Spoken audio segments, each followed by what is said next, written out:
Eh bien, on débute un nouveau chapitre. En fait, deux nouveaux chapitres. Parce qu'on va voir la santé psychologique, le bien-être et le bonheur.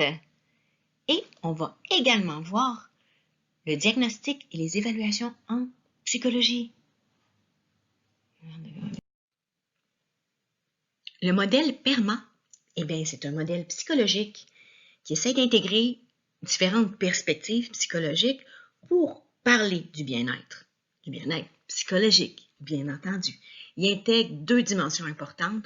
Il y a la dimension qu'on appelle hédonique, qui est associée au plaisir. Oui, pour être heureux et épanoui, il faut vivre du plaisir, mais ce n'est pas tout.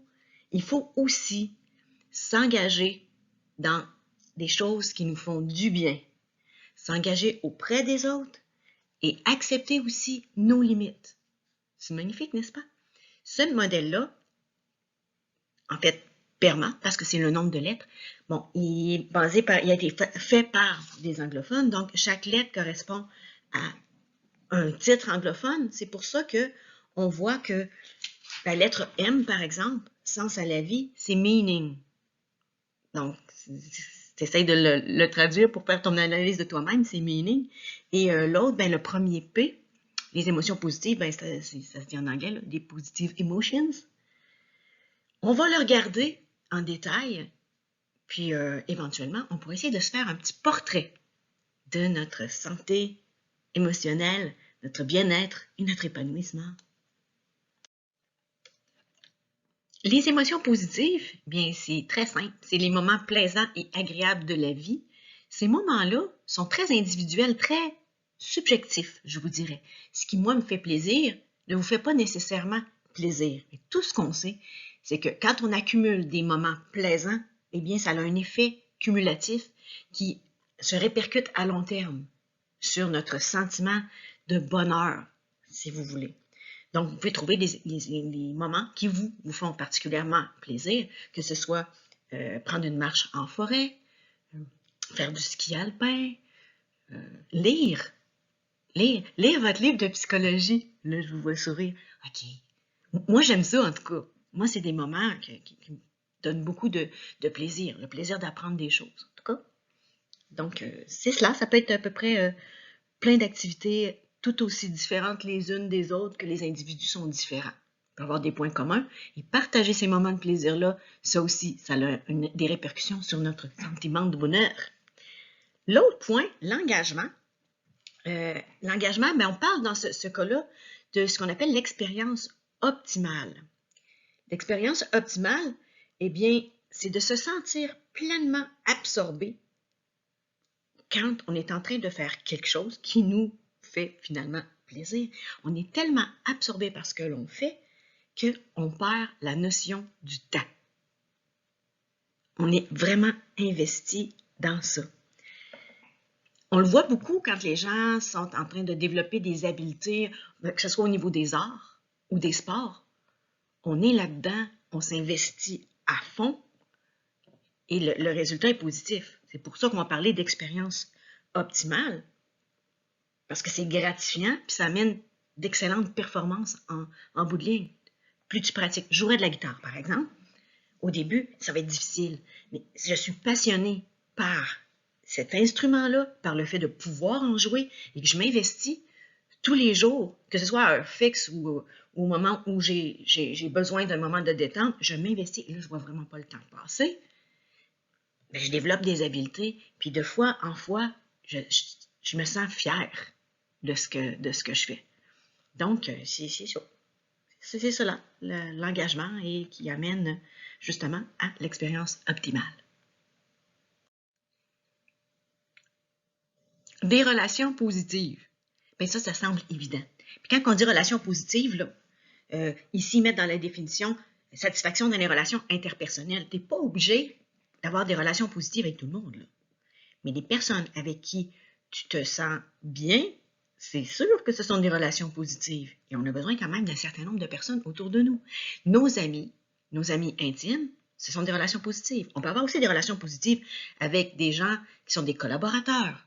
Mais il n'y a pas d'investissement au niveau intime, je pourrais dire. Mais tout ce qu'on sait, c'est qu'on est apprécié pour qui on est. On sent qu'on apporte quelque chose aux autres, puis les autres nous apportent aussi beaucoup. On est bien ensemble, finalement. On dit intégration sociale, c'est ça qui en fait partie. On pourrait parler dans les relations positives que ce que ça nous fait sentir, ce que ça nous fait vivre, c'est beaucoup l'altruisme. L'altruisme puis l'empathie. Ça peut faire partie de ces dimensions-là.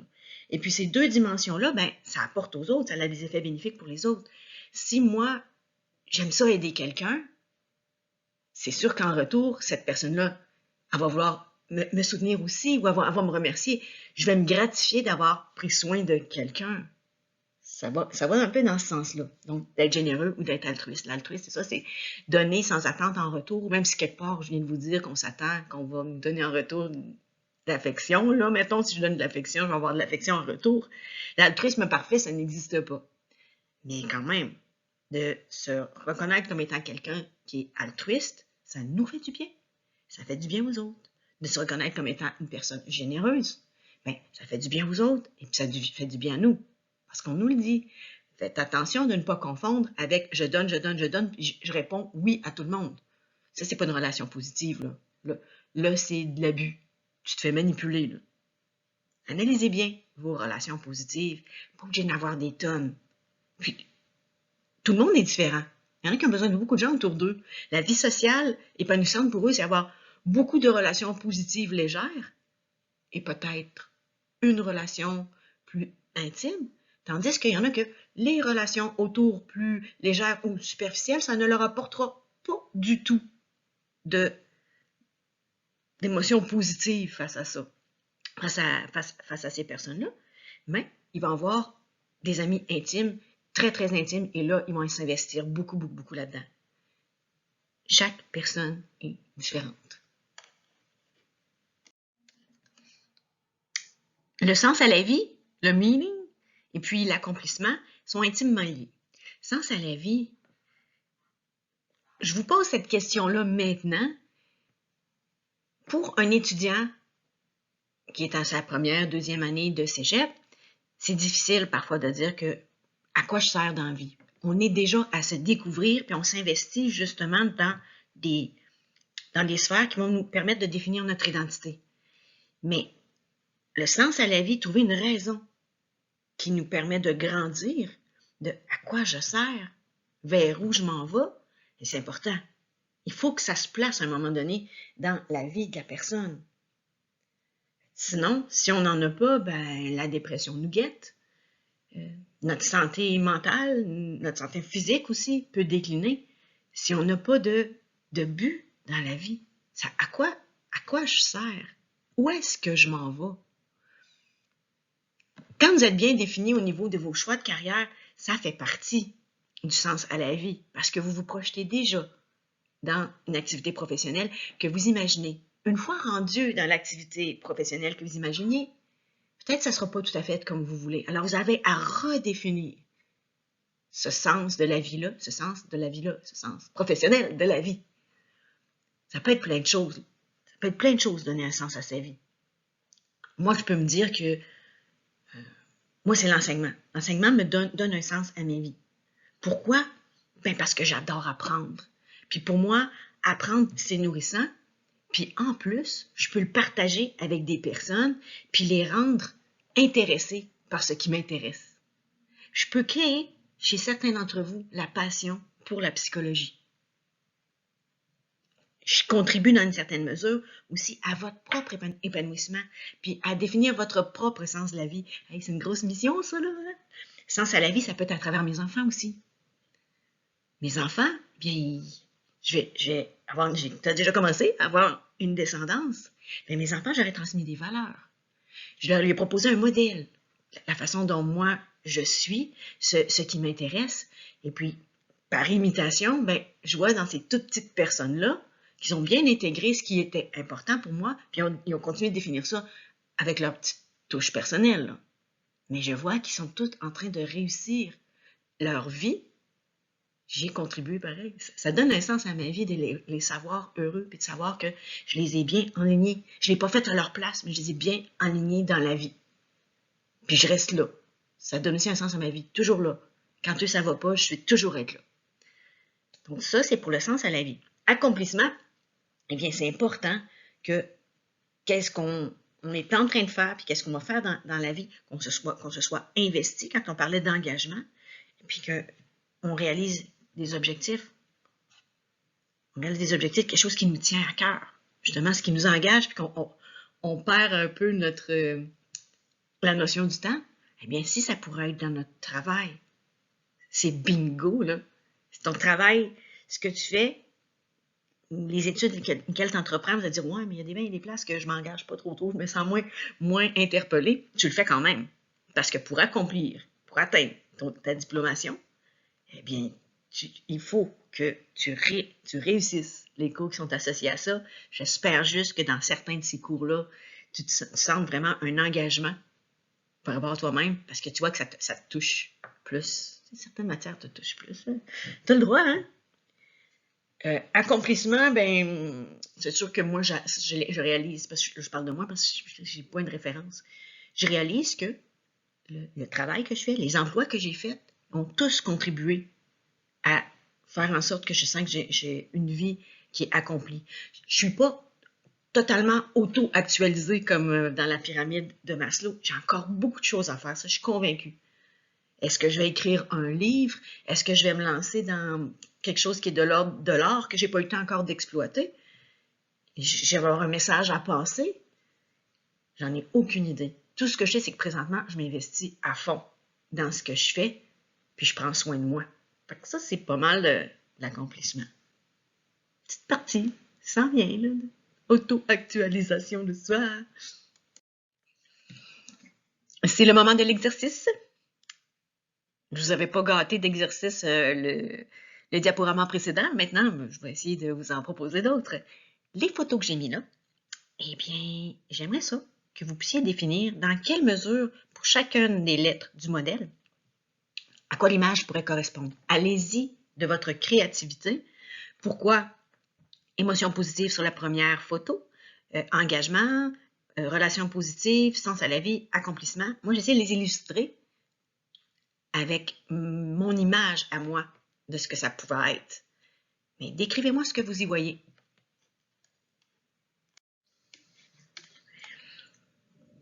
J'aime bien le thème qu'on va aborder par rapport au bonheur. L'estime de soi. L'estime de soi et ses limites. Okay?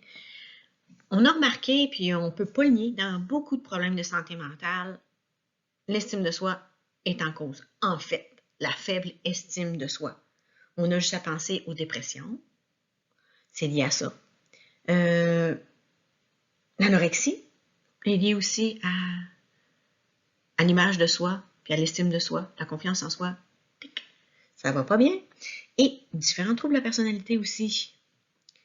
Alors, qu'est-ce qu'on a fait au cours des dernières années? On a vu que pour que les gens soient heureux, il faut que dès le départ, dès le nid familial, le début du nid familial, ton coco vient d'éclore. On doit t'inonder de compliments. Oui, tu es inondé d'amour, de tendresse, des bons soins, mais de compliments. Qu'est-ce que ça peut faire? Il y a des effets pervers à inonder un enfant de compliments quand ce n'est pas mérité. Ah oui, un exemple tout à fait personnel. Ma fille, 6 ans, arrive de l'école et puis elle me présente un dessin. Le dessin, il était bâclé. Il y avait une partie qui était très très bien faite, puis l'autre était carrément bâclée. Alors, elle me le lance sur mon bureau de travail. Elle dit, tiens maman, j'ai fait un beau dessin pour toi. J'ai regardé l'œuvre de l'enfant et j'ai dit, écoute fille, c'est quoi ça? Ben, c'est un beau dessin que j'ai fait pour toi. J'ai dit, toi, est-ce que tu le trouves beau? Non. Non, il est vraiment pas beau. Alors pourquoi tu me le donnes s'il est pas beau? Ben, parce que je veux pas le garder. Pourquoi tu pensais qu'il était beau? Parce que d'habitude, on nous dit toutes nos choses sont belles. Je vais te dire, fille, ton dessin, il y a une partie qu'on voit que tu as mis beaucoup d'efforts. C'était beau. Mais l'autre partie, c'est vraiment, hein, Puis elle répond, ouais, c'est pas beau, je l'ai fait vite, j'étais tannée. Qu'est-ce qu'on fait avec le dessin? Ben, on le met aux poubelles, hein? Met le dessin aux poubelles avec son consentement. Dans la tata. Ça, je ne vais pas dire que je suis la meilleure mère du monde, là, mais ça, c'est une façon adéquate d'agir quand un enfant fait des productions qui viennent de l'école et puis que c'est bâclé. Il y a des parents qui veulent tellement pas que leur enfant souffre de problèmes de confiance en soi, puis d'estime de soi, puis qu'il se fasse harceler à l'école, du bullying qu'on appelle, là, parce que, tu sais, fait qu'on va leur dire depuis, il vient de venir au monde, bébé, t'es beau. Non, il est là, t'es bleu. Hein? Bébé, t'es beau. Tu vas être bon dans tout, t'as des forces. C'est pas grave si tu fais des erreurs, parce que t'as plein de forces. Le message est bon quand c'est la réalité. Mais quand c'est pas la réalité, allez vous faire voir si vous faites ça avec votre enfant. Moi, j'appelle ça, parce que qu'est-ce que ça va faire, ces enfants-là? À un moment donné, là, si on leur dit toujours qu'ils sont parfaits, puis il y a des faiblesses qui vont arriver, ils vont se planter, mais ils ne pourront jamais les améliorer. Parce qu'on leur a toujours dit que tout est parfait. C'est parfait chez nous, ça va être parfait là aussi. L'autre affaire, c'est que le jour où quelqu'un d'autre à l'extérieur va dire non, c'est vraiment, ce que tu fais, c'est vraiment moche. Hey, les coins sont ronds, là. Ben, là, il va se mettre à douter de toi. Toi, tu lui as dit qu'il était parfait, puis tout ce qu'il faisait, c'était beau, puis c'est l'actualisation de soi, là. T'es déjà rendu au top de la pyramide, là. À peu près ça. Et qu'est-ce que ça va faire aussi? Plus notre petit poupon avance en âge, ben, il va toujours être en attente qu'on lui dise c'est magnifique. Ce qu'il va voir, là, c'est que au secondaire, au cégep, à l'université peut-être, on va lui dire non, c'est pas un A, c'est un C. C'est l'université, des fois, ils sont par lettres, là. C'est un A, c'est un C. Ben mouillon, c'est parfait. Ma mère et mon père m'ont toujours dit que j'écrivais bien. Ah, petit poussin. Ils deviennent comme boulimiques de compliments. C'est ça leur prend. Il faut qu'ils en mangent, il faut qu'ils en gobent, sinon ils ne peuvent pas nourrir leur ego disproportionné. Il faut que ça soit équilibré. C'était super bon, tu aurais de savoir super compliment plein. Mais ils finissent par vomir leurs compliments, le peu de compliments qu'on les fait, parce que là, ils sont convaincus que c'est faux, puisqu'on on l'a bourré de faux compliments. C'est pour ça que c'est mon image à moi, mon bouling vinimique de compliments. Ça, c'est une partie un peu plate par rapport à l'estime de soi. Notre petit prout de tantôt, qui a été élevé avec des parents qui ont gonflé son ego comme c'est pas possible, puis que lui a gobé ça comme du cash. Qu'est-ce qui se passe, justement, quand il apprend qu'il n'est pas si bon que ça? Qu'il y a du monde qui sont pas mal bons aussi. Eh bien, il va développer une espèce de mécanisme cognitif, un biais qu'on appelle le biais auto-avantageux. Il va regarder en lui tout ce qui est très, très, très, très, très bien. Il va le mettre en valeur. Même ce qui est moyen, il va le mettre en valeur, mais en se comparant nécessairement aux autres. Et à qui il va se comparer? Il ne se comparera pas, j'appelle ça une comparaison ascendante, à ceux qui réussissent mieux que lui. Il ne se comparera pas à quelqu'un qui juge qui est équivalent à lui. Il va se comparer à quelqu'un qui est inférieur à lui. En se disant, regarde comment je suis meilleur. Puis, en exorcisant les autres niveaux. Tu es super bon. Donc, puis il va se donner une image flatteuse de lui, une image positive. En plus d'être super bon, il vient de commencer dans cette discipline-là. C'est la première fois que je joue au tennis. Puis regarde comment ce qui est bon. C'est normal un petit problème de coordination motrice, mais hey, il a le potentiel. C'est sûr qu'il a le potentiel pour devenir un champion. Un champion. Donc, il va repérer en plus chez les autres leurs principaux défauts et leurs principales faiblesses dans tous les domaines. Fait que ce ne sera pas toujours la même personne. Là. Fait que dès qu'il va une fois chez quelqu'un, fait que là, il se compare à cette personne-là. C'est merveilleux. Qu'est-ce que ça peut faire à long terme? Eh bien, cette personne-là, on croit, parce que c'est quand même des nouvelles générations. Ces générations-là, c'est qu'on voulait protéger l'ego pour pas qu'il soit malheureux. Alors, c'est ça, cette génération-là, ben, ça fait des personnes qui sont narcissiques, qui sont convaincues, qui sont hyper hautes. Oui. J'en parlerai des personnes narcissiques éventuellement, en fait, très bientôt éventuellement. Des personnes aussi très égocentriques, centrées sur eux autres mêmes. Ils vivent que pour ça. Puis comment qu'on voit ça, qu'ils vivent que pour ça? Eh bien, on les voit se mettre en valeur de façon trafiquée dans les réseaux sociaux. Dans les réseaux sociaux, ils affichent leurs photos, ils retouchent leurs photos, ils affichent leurs bons coups, même en les augmentant. Donc, ils projettent leur avenir. Moi, je vais faire ça dans la vie parce que ça, c'est une discipline qui m'intéresse. Et puis, donc, il regrossit son ego, mais c'est du fake. En bout de ligne, quand il va retomber sur Terre, je sais pas quel âge qu'il va avoir, mais là, la dépression va arriver. Fait que ce que les parents avaient voulu prévenir, en lui disant qu'il était full merveilleux, quand dans le fond, il y avait des lacunes. Il n'a pas pu les corriger, les lacunes. Puis là, il s'est englouti dans sa pseudo-perfection pour après ça disparaître dans la déception. C'est ça.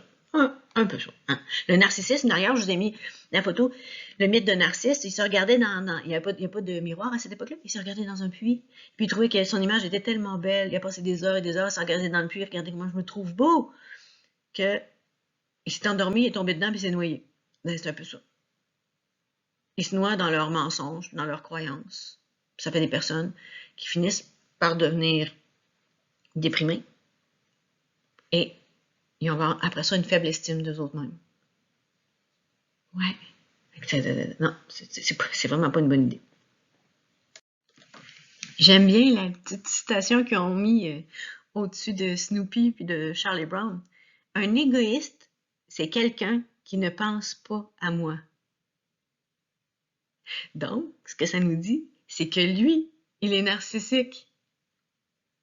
Puisqu'il faudrait que les autres ne pensent qu'à lui.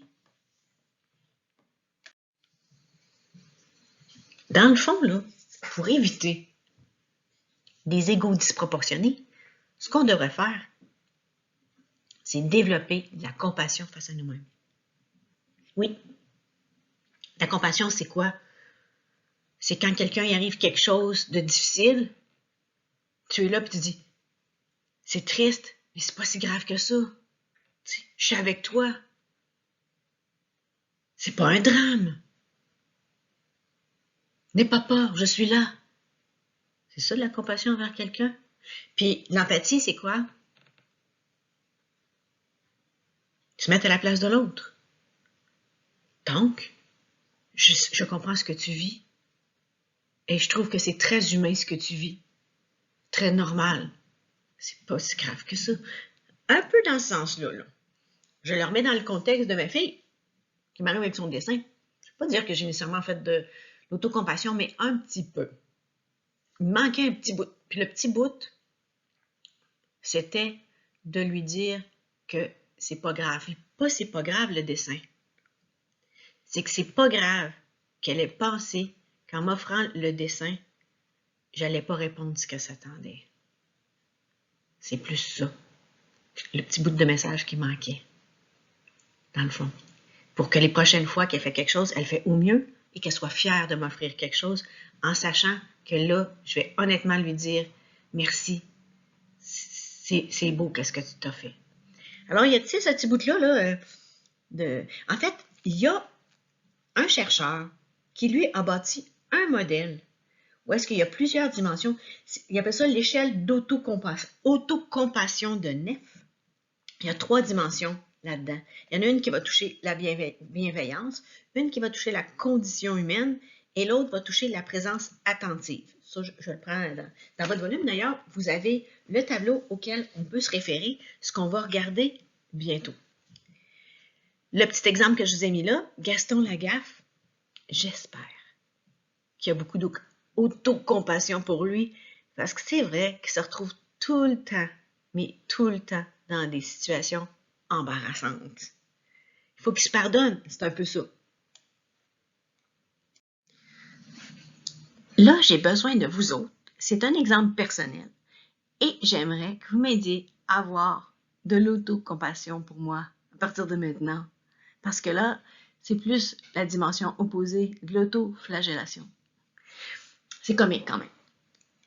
Je restais à Amos et puis à un moment donné, j'ai eu un travail à Val-d'Or. Et là où on stationnait les voitures, il y avait des parcomètres. Donc, on met des sous dedans. J'ai installé ma voiture, je l'ai parquée, tout va bien. Puis là, c'est vert, c'est correct. OK, je peux m'en aller. J'en ai pour 2 heures. Au moins, je reviendrai tantôt parce que c'est ce que j'avais trouvé de stationnement. Et puis, je regarde le véhicule à côté de moi. Il était rouge. Je me dis, mon Dieu, hey, c'est tellement triste. Peut-être qu'elle est partie juste faire une petite commission.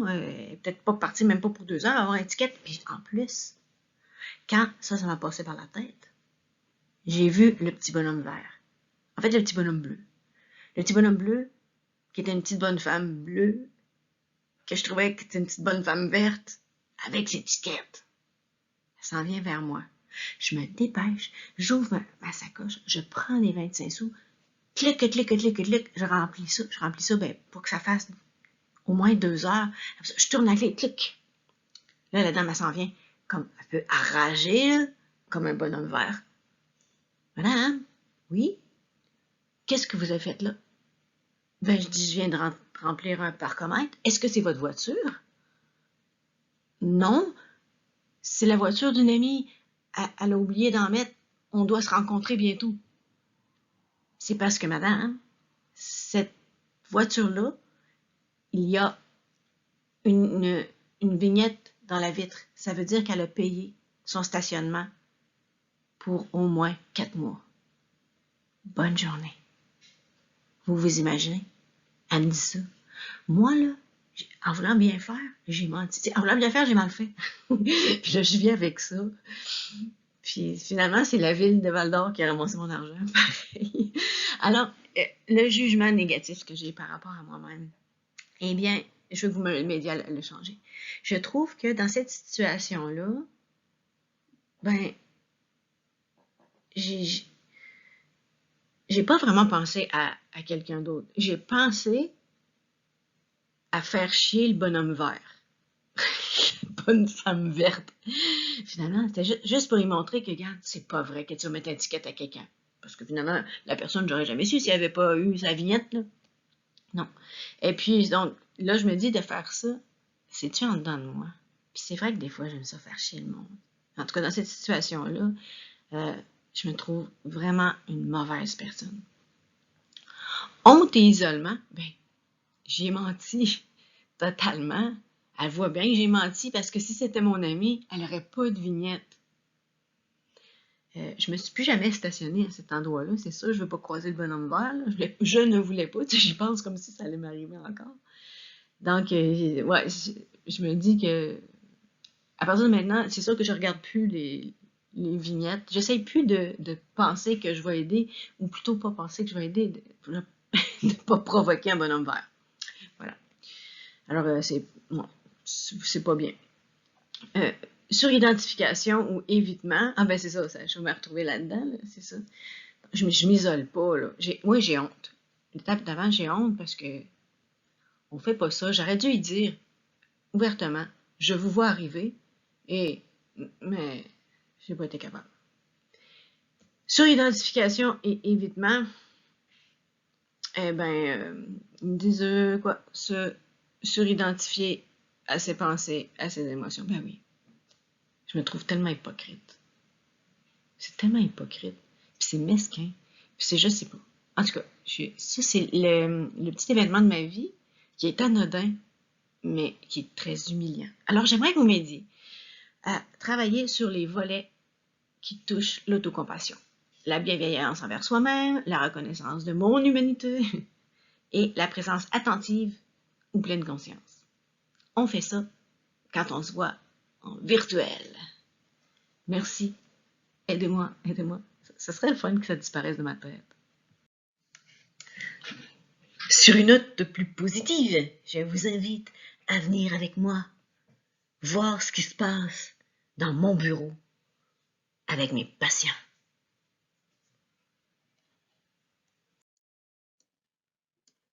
Qui sont les cliniciens? Qui peut prétendre être clinicien? Qui peut porter le titre de clinicien? Eh bien, plusieurs professions peuvent répondre aux critères de clinicien. En fait, qu'est-ce que c'est qu'un clinicien? Eh bien, c'est un individu qui va établir des diagnostics en observant directement les personnes. On va voir donc les médecins vont faire ça.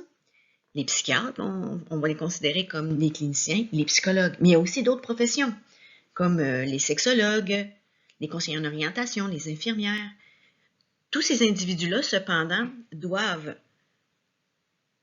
avoir rempli des critères qui sont imposés par l'Ordre des psychologues du Québec pour ce qui est de pratiquer la psychothérapie. La psychothérapie, c'est un titre réservé aux psychologues. Donc, toutes les autres professions qui veulent faire la psychothérapie doivent être autorisées par l'Ordre des psychologues du Québec. Et ça, depuis 2012. C'est un acquis pour les psychologues, justement, pour éviter qu'il y ait trop de gens qui n'ont aucune formation, qui se prétendent psychothérapeutes ou hypnothérapeutes. Hypnothérapeute, on ne dit pas psychothérapeute, mais il y en a qui vont dire je suis hypnothérapeute et psychothérapeute. Là. Et même être hypnothérapeute, il faut remplir des conditions particulières, puis il y a des ordres professionnels par rapport aussi aux hypnotiseurs, si vous voulez. Ce pas les hypnotiseurs de foire, comme on peut voir avec Mesmer. Là. Donc, c'est des hypnotiseurs qui ont suivi des formations spécifiques, entre autres l'hypnose ericksonienne. C'est des techniques vraiment spécifiques pour pouvoir, un peu comme Freud disait, fouiller dans l'inconscient des gens.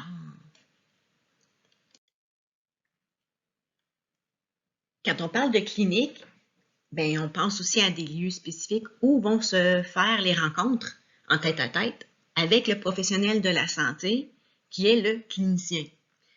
Le clinicien peut être un médecin, je l'ai dit tantôt, peut être un sexologue, peut être travailleur social aussi, peut être un clinicien, un criminologue, certains psychoéducateurs aussi. Ils ont besoin d'une formation, souvent c'est au niveau de la maîtrise, et d'adhérer à un ordre professionnel et ensuite avoir les reconnaissances de l'ordre des psychologues pour faire de la psychothérapie. Si un travailleur social dit ne pas faire de psychothérapie, qui fait de l'accompagnement social, alors là, il n'y a pas besoin d'adhérer à l'Ordre des psychologues du Québec. C'est simplement dans le cas où ils disent « je pratique la psychothérapie ». Je ne sais pas si je suis assez claire là, à ce niveau-là, c'est ça. Des infirmières, tout comme des infirmières de plusieurs niveaux de formation. L'un des niveaux de formation, c'est la clinicienne. Après la clinicienne, on a la praticienne. Donc, l'infirmière qui a un DEC, l'infirmière bachelière, c'est notre clinicienne, et l'infirmière praticienne, ça va être notre spécialiste au niveau de la maîtrise. Dans le domaine des soins infirmiers, bien sûr. Pour ce qui est des psychologues, eh bien, la spécialité des psychologues qui vont travailler comme cliniciens, ben, c'est la psychologie clinique. La psychologie clinique étant une spécialité, la formation au niveau de la maîtrise, ces individus-là vont être vraiment, vraiment impliqués dans la connaissance des troubles de santé mentale, dans les connaissances des troubles aussi développementaux, dans les connaissances pharmaceutiques. Donc, ça va regrouper tout cela pour justement se retrouver dans des milieux où on va recevoir en clinique des enfants, des adultes, des adolescents et même des couples pour traiter des problématiques. D'où vient la problématique?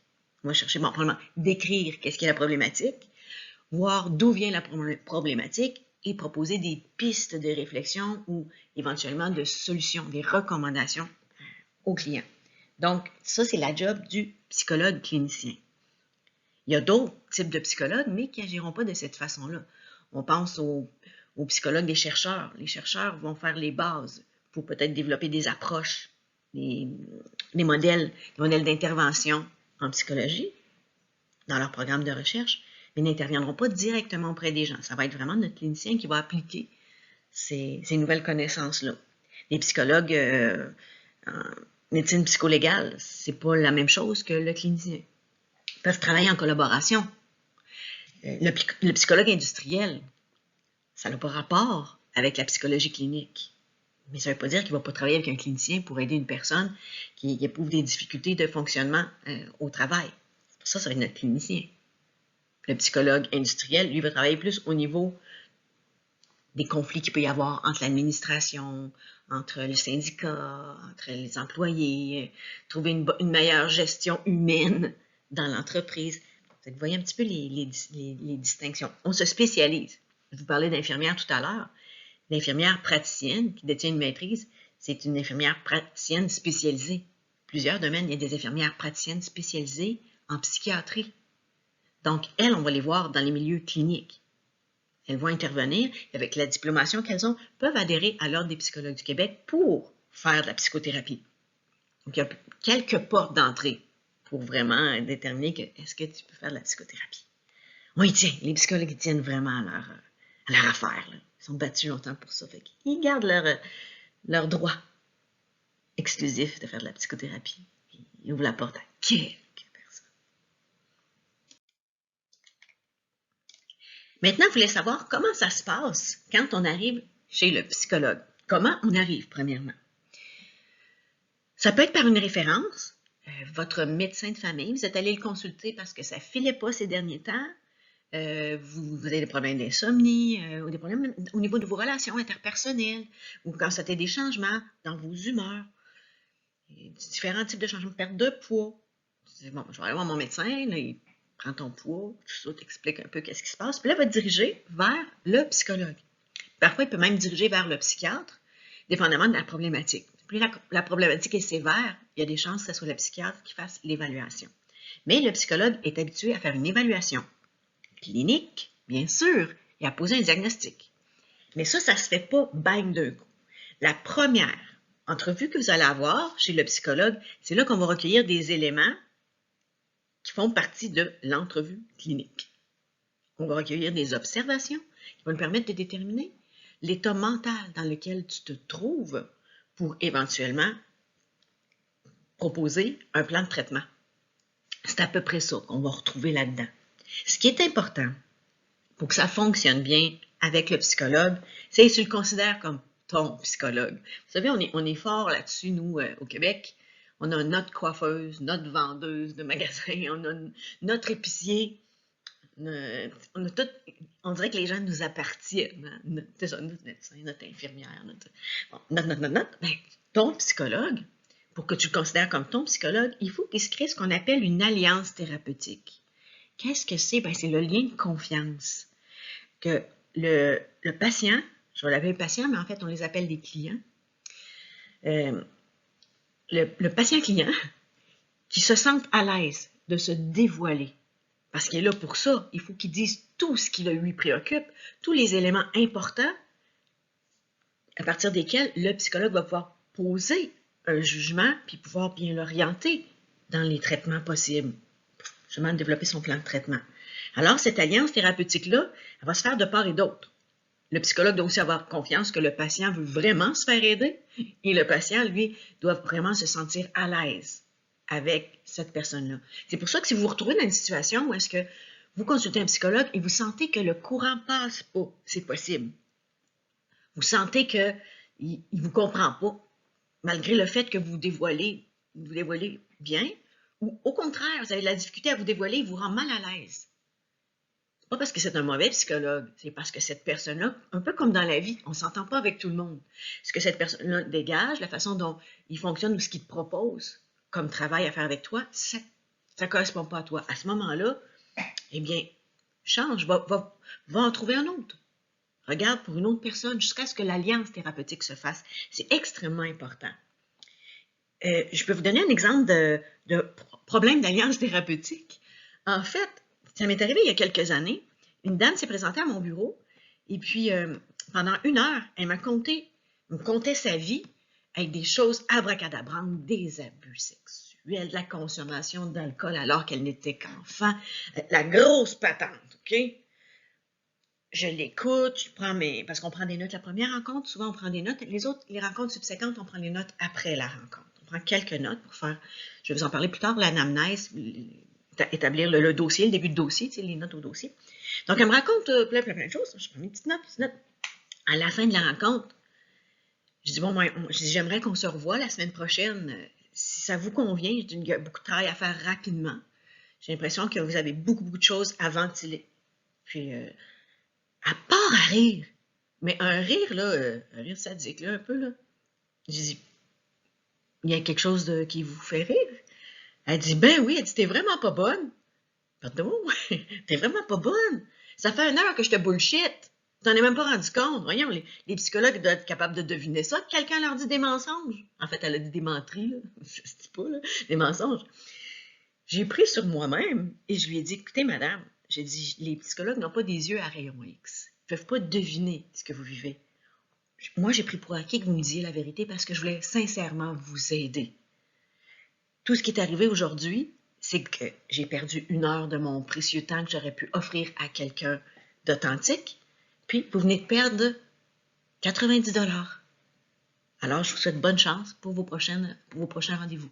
Elle est partie tout. Je disais, hey, tu l'as mis à la porte. Je ne peux pas travailler avec une personne comme ça. Je ne peux pas travailler. Je peux pas. Non. C'est impossible. Donc, elle est partie avec un préjugé défavorable que du psychologue, bon, ça ne comprend rien. Bon, c'est correct. Si tu ne veux pas te faire aider, fais-toi pas aider.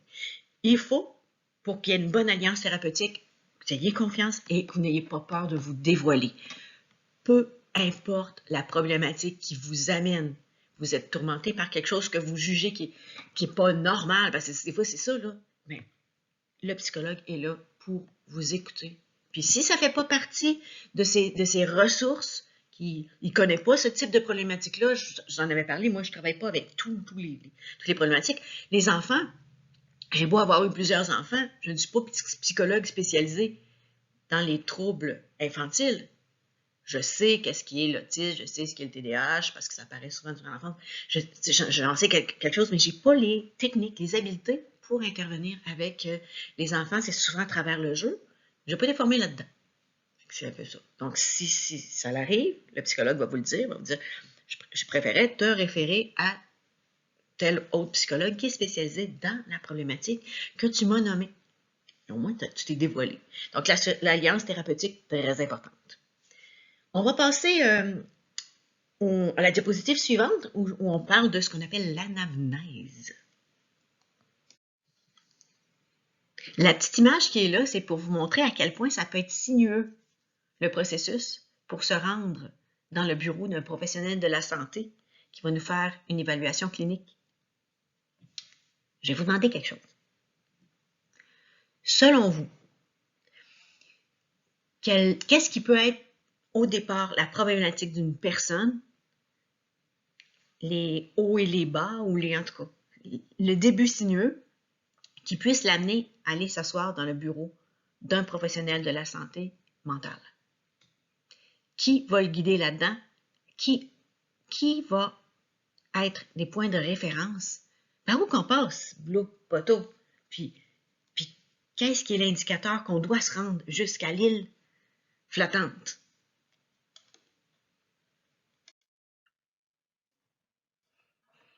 Donc, toujours dans la première entrevue, notre entrevue clinique qui va nous permettre de poser un jugement clinique sur la condition du patient.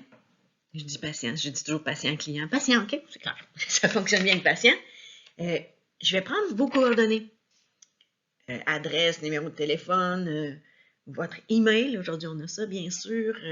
L'emploi. Je vais noter quel sexe vous êtes.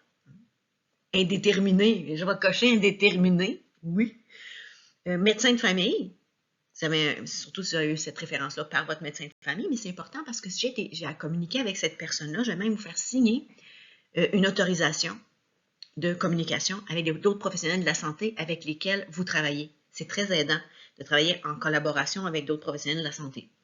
Bon. Ensuite, je vais vous demander sur le plan personnel, est-ce que vous êtes en couple, célibataire, avez-vous des enfants, qualité de la relation avec le partenaire, depuis combien de temps, qualité de la relation, sur une échelle de 1 à 10, bon, des amis, avez-vous des amis, pour savoir s'il y a un réseau social, qualité de la relation, vous avez des frères, des sœurs, qualité de la relation. Ça, je fais ça vraiment vite, vite, vite. Parfois, au moment où on pose ces questions-là, le client tout de suite va arriver avec la problématique, il va en parler. Je ne vais pas lui dire non, non, non, attends, j'ai pas fini. Moi, je le laisse parler. Là, je dépose ma tablette à côté. On commence un petit bout. Ça, c'est ce qu'on appelle une entrevue semi-structurée. Ça veut dire que j'ai commencé quelque chose, mais vu que le patient il ressent le besoin maintenant de communiquer l'émotion, je la prends au vol et on y va. Je le laisse me diriger à l'intérieur de ça et je vais le ramener. Semi-structuré, on appelle ça aussi chez les humanistes semi-directive. Tu as des entrevues directives. Si j'avais été un psychologue directive, j'aurais dit non, je veux juste savoir de 1 à 10. On va y revenir tout à l'heure. Je me mets une petite note comme il y a quelque chose d'important là.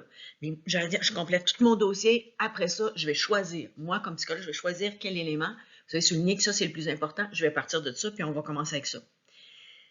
L'entrevue directive, ça peut casser le lien, l'alliance thérapeutique, finalement. Parce qu'on ne lui donne pas la place de s'exprimer selon l'émotion qui arrive. Souvent, il arrive avec des émotions très, très débordantes. Alors, donc, moi, c'est plus semi-directif, semi-structuré, mais je vais reprendre plus tard. Je ne le laisserai pas partir sans avoir eu les autres informations. Mais là, je vais le laisser aller un petit bout là-dedans.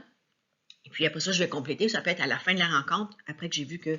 Parce que les autres, c'est plus... Je dis c'est des détails, c'est des choses pour jeter la base dans le dossier. Puis, c'est ça, il y a des entrevues qui sont complètement non structurées à ce moment-là. J'établirais même pas les coordonnées de cette façon-là. Tout de suite, vous entreriez dans le bureau, puis je vous dirais, qu'est-ce qui vous amène? Qu'est-ce qui vous amène? Fait que là tu as ça, mais il ne faut pas que j'oublie d'avoir obtenu les informations par rapport au dossier. À ce moment-là, ça pourrait être la secrétaire du cabinet qui, elle, a obtenu les informations qui sont beaucoup plus de l'ordre des coordonnées résidentielles, l'endroit où vous joignez, justement, le médecin de famille, vraiment beaucoup plus restreint. Dans mon entrevue clinique, que je vous dis semi-directive, je vais également vous demander si vous avez déjà consulté. Pour quelle raison? En quelle année? Combien de temps? Si vous avez aussi des problèmes de santé physique, consommation de drogue et d'alcool. Ça, tu dis, hey, c'est embêtant de répondre à ça. Ça fait partie de ça. La personne, c'est mieux pour elle d'être honnête avec moi si elle veut que j'aide, surtout si elle a un problème de consommation. Puis des fois, c'est ça, consommation de drogue et d'alcool, ben, il y en a qui vont dire beaucoup trop. Je dis, bon, vous pouvez me donner un nombre? Puis là, la personne ne parle même pas du nombre, puis elle dit, je viens justement pour ça. Ma femme veut me quitter parce que blablabla. Alors là, dans ma semi-structure, je laisse aller, on y va avec ça, jusqu'à ce que j'ai suffisamment de matériel, puis que j'arrive à lui donner quelques pistes sur lesquelles on va travailler lors des prochaines rencontres. Et je recomplète le dossier avec toutes les données, les autres données qui manquent. Donc, ça fonctionne pas mal comme ça. Dans mon cas, en cas, ça fonctionne comme ça. Et pour plusieurs psychologues aussi. Chaque psychologue a sa façon d'aborder les clients, et puis chaque client est différent. J'ai déjà consulté, moi aussi, les psychologues ne sont pas exclus de consulter. Il y a eu des périodes difficiles aussi dans ma vie. Et puis, j'avais moi, c'est un psychiatre que je consultais, et lui, il était extrêmement directif. Extrêmement directif et d'une froideur cadavérique. Eh bien, moi, ça me convenait parfaitement. J'avais l'impression qu'il pouvait canaliser mon débordement d'émotions.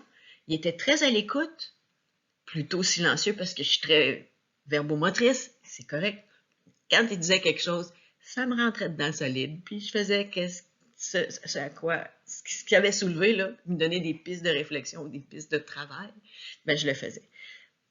Donc, le style, c'est encore une fois le style d'approche qu'il va avoir, assurez-vous que vous sentez que ça vous convient, puis que l'alliance s'établit. Ça, c'est le succès. Sans dire les succès, c'est pas garanti en psychothérapie. Mais garantie d'évolution, oui, quand il y a une bonne alliance thérapeutique et que vous savez que ce professionnel-là de la santé est diplômé, reconnu dans sa profession. Vous avez déjà une très bonne base, une assurance minimale, en tout cas, que vous allez avancer. Après avoir recueilli les données nominales à mettre au dossier, eh bien, je vais y aller avec votre anamnèse. C'est un peu comme votre histoire de vie. Je vais vous poser des questions par rapport à votre enfance, par rapport à votre formation académique, comment ça s'est passé, qu'est-ce que vous avez vécu. Sur le plan social, tantôt j'avais fait nommer au niveau des amis. Là, si on n'a pas déjà développé, eh bien, avec qui vous êtes bien, qui prend soin de vous, de qui prenez-vous soin, on va aller au travail, comment ça se passe, les relations au travail, la tâche au travail, tout ça. Et la famille, c'est une personne qui me dit divorcer, c'est certain que là, il y a quelque chose à sortir là-dedans, probablement. Comment a été vécu ce divorce-là? Les enfants, qui a la garde des enfants, on va y aller avec ça. Puis bon, l'histoire médicale, ça, je l'avais déjà mentionné, mais si dans les données nominales, il y a une problématique qui ressort, puis que ça peut être comorbide avec la problématique de santé mentale que je vais diagnostiquer. Comorbide, ça veut dire que ça a un lien, ça peut être relié. Une consommation, par exemple, des drogues, on va dire que c'est une dimension physiologique, médicale, parce que ça a des effets sur le corps, mais ça a aussi des effets sur le psychisme. Donc, je vais y aller avec l'histoire médicale de façon un peu plus approfondie. Est-ce qu'il y a eu des hospitalisations? Est-ce qu'il y a eu des cures de désintoxication? Et tout le tralala. Bon, philosophie de la vie, dans le tableau qu'on vous donne là, ça, moi, je ne pose pas ces questions-là. Parler des principes de vie, des valeurs, ça vient tout seul dans la discussion, parce que souvent, les gens, quand ils vont parler de leur famille, ils vont dire « Moi, je tiens à ce que mes enfants, ils soient encadrés sévèrement. » Tu l'as, là, ta réponse, là, tes principes de vie, tes principes éducatifs. Je ne vais pas y aller directement. Premièrement, je te pose ça. Quelle est ta philosophie de vie? Tu vas faire comme, ben là, qu'est-ce qu'elle veut savoir exactement? Alors, ça apparaît, c'est à moi de démêler ces informations-là. Surtout, n'oubliez pas que je suis en entrevue semi-structurée. Et c'est ça, des antécédents, différents antécédents au niveau de la maladie mentale, une maladie mentale aussi de la famille, ça c'était dans mes données nominales, la famille, est-ce qu'il y en a d'autres qui ont souffert de problèmes de santé mentale, et des antécédents de traumatisme, problèmes judiciaires, etc., etc. Et voilà. Fait que ça va se retrouver dans l'anamnèse. Et au moment où on l'a fait, lors de la première entrevue, puis des fois, il y en a qui vont, ça va même être sur 2 entrevues. Une entrevue, ça dure 50 minutes. Les 10 dernières minutes sont consacrées pour le clinicien à noter tout ce qui s'est passé, faire le retour sur ça, parce que j'en ai pris quelques notes, mais il faut que je remette ça en perspective, surtout si j'étais non directif, là, je n'ai beaucoup à faire. 10 minutes, ça ne sera pas assez, là. Mais avec l'expérience, les psychologues arrivent à avoir des formulations qui sont beaucoup plus rapides à mettre au dossier. Donc, cette première entrevue-là, ou après 2 entrevues d'évaluation clinique, là, on est prêt à poser un diagnostic. Auprès de la personne, diagnostic, et quand suit le diagnostic, on a nécessairement à proposer au client un plan de traitement. On va se revoir. Si lors de la première entrevue, je n'ai pas obtenu toutes les informations dont j'avais besoin, on est en train de manquer de temps, parce qu'on a justement dévié un peu, sur des choses qui étaient importantes pour la personne. Je dis lors de la prochaine rencontre, j'aimerais qu'on se revoie une autre fois pour préciser quels vont être les objectifs du travail qu'on a à faire ensemble. Je les laisse souvent sur un travail de réflexion à faire chez eux pour la prochaine fois qu'ils reviennent. Et quand ils reviennent, la semaine d'après ou 2 semaines plus tard, ils ne sont pas obligés de me parler de qu'est-ce que je leur avais suggéré de faire. Ils ont peut-être fait le cheminement, mais parfois ils disent non, ça c'est trop dur. C'est trop tôt pour que je parle de ma séparation, ça vient d'arriver, j'aimerais mieux parler de l'impact au travail de X patron. OK, c'est toi qui choisis. Donc, je peux vous dire, hey, non, on avait décidé là, que c'est là-dessus. Je ne suis pas directive, je suis semi-directive. Ce que je peux lui dire, cependant, si nous avions déterminé ensemble que c'était ce point-là, pouvez-vous m'expliquer pourquoi ça l'a changé? Est-ce que vous pensez que ce sujet-là va revenir? Il était si important la semaine précédente. Je veux juste savoir où vous en êtes pour qu'on puisse travailler ensemble dans la bonne direction. Vous voyez comment ça fonctionne? Donc, c'est très enthousiasmant pour le client et très intéressant aussi pour le psychologue qui, n'oubliez pas, est un voyeur qui s'ignore. Un petit exercice de créativité. J'ai mis cette photo-là pour vous demander en quoi votre prof de psychologie peut penser que ça peut être une représentation de l'anamnèse d'une personne. Donc, de l'histoire de vie d'une personne. J'ai hâte d'entendre vos réponses. À bientôt! Avec l'entrevue clinique, on procède aussi à des observations qui vont nous donner des indications précieuses pour savoir à qui on a affaire. C'est pas les yeux à rayon X, comme je vous ai dit. J'aime pas dire examen mental parce que c'est pas vrai que je fais un examen mental en observant quelqu'un sans quelqu'un qui me fait pas de rétroaction sur quelque chose que je lui demande. C'est pas ça que je veux dire. Mais ces éléments-là sont quand même importants. L'apparence physique et le comportement. Je suis pas là pour le juger, je suis là pour évaluer. Une personne qui arrive dans mon cabinet, puis elle me dit son âge, parce qu'on prend la date de naissance, moi j'avais oublié de dire ça dans la date de naissance, elle me dit son âge, tout ça, et que je trouve qu'elle a l'air beaucoup plus vieille que son âge. Bien, je peux l'indiquer. Mais je dis pas à elle quand même, là, madame, vous avez l'air vraiment vieille. Ça se fait pas, là. C'est ça, elle a des cernes autour des yeux. Comme moi, j'ai souvent des fois, je dis, ben, elle doit être fatiguée. S'il y a des mimiques dans son visage particulières, j'ai une cliente à un moment donné qui avait des tremblements beaucoup au niveau de la lèvre inférieure. Et puis, après avoir discuté avec son médecin de famille, parce que c'est lui qui me l'avait référé, puis il y avait un suivi important par rapport à cette dame-là, et là, il m'a affirmé que c'était par rapport à la médication qu'elle prenait qui provoquait ces petits mouvements-là au niveau de la lèvre. C'est pas parce qu'elle vivait une émotion, c'est quelqu'un qui tremblote de la lèvre, là, parce qu'elle avait une émotion intense à ce moment-là, puis elle le sentait même pas. Donc, c'est ça. On va regarder aussi l'habillement. Quelqu'un qui a une apparence négligée, qui arrive chez le psychologue, puis c'est ça, tu vois qu'il ne s'est pas vraiment lavé, il sent pas bon, il a les cheveux gras, il y a des vêtements qui sont sales. Ça révèle quelque chose. Tu t'en vas voir quelqu'un que tu sais qui est là, oui, pour t'aider, mais une personne étrangère, on veut quand même bien paraître. Seulement, les gens veulent bien paraître, sans dire je veux trop bien paraître. Mais il y en a aussi, ça va être ça. Hein? Il y en a que ça va être flashing total. Il y a des personnes qui vont arriver, mettons, habillées d'une façon qui est inadéquate pour un rendez-vous médical, parce que c'est un peu ça, là, un rendez-vous clinique, avec des vêtements qui seraient plus appropriés dans une soirée de discothèque, mettons. Alors, c'est un petit peu ça. Voir aussi comment est-ce qu'il se comporte au niveau non-verbal, où il pose le regard quand je pose des questions, même au moment où je prends les données de l'anamnèse, les données nominales, les données de l'anamnèse. Il y a de la difficulté à me regarder dans les yeux, détourne le regard, la position de son corps par rapport à moi. Je place toujours les chaises, moi, pour qu'on soit en angle, pas en face à face, sauf si je suis vraiment coincée derrière un bureau. Encore là, je vais donner un certain angle. Pour pas qu'il soit obligé de me regarder en face, il peut regarder où il veut. S'il veut me regarder, ben, il va se placer sur la chaise pour me regarder en face. Ça peut révéler aussi par rapport au lien à l'alliance thérapeutique qui peut s'installer. Autre chose, processus de la pensée, ben, la vitesse avec laquelle il parle. Moi, je parle vite, mais je parle pas mal tout le temps vite. Si au début d'une rencontre, c'est ça, la personne, elle parle vite, puis à un moment donné, elle parle un peu plus lentement, je me dis, c'est normal. Elle était probablement anxieuse, elle a des traits anxieux, donc elle parle plus vite. Là, elle avait besoin de dire des choses rapidement, de se nommer. Après ça, ça se calme un peu, mais elle garde quand même un débit rapide. Mais si ça passe vraiment de très rapide à une lenteur incroyable, il y a quelque chose. Puis ça redevient très rapide, où je pose une question, puis pouf, c'est très fluide, puis tout à coup, oups, j'ai parlé de...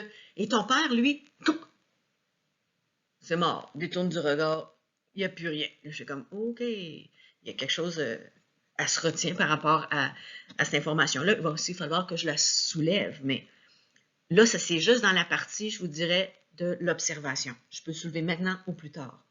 Mais quand il y a des pensées incohérentes, tu le vois par le discours, ils font vraiment carrément du coq à l'âne. Il y a énormément d'agitation dans cette personne-là.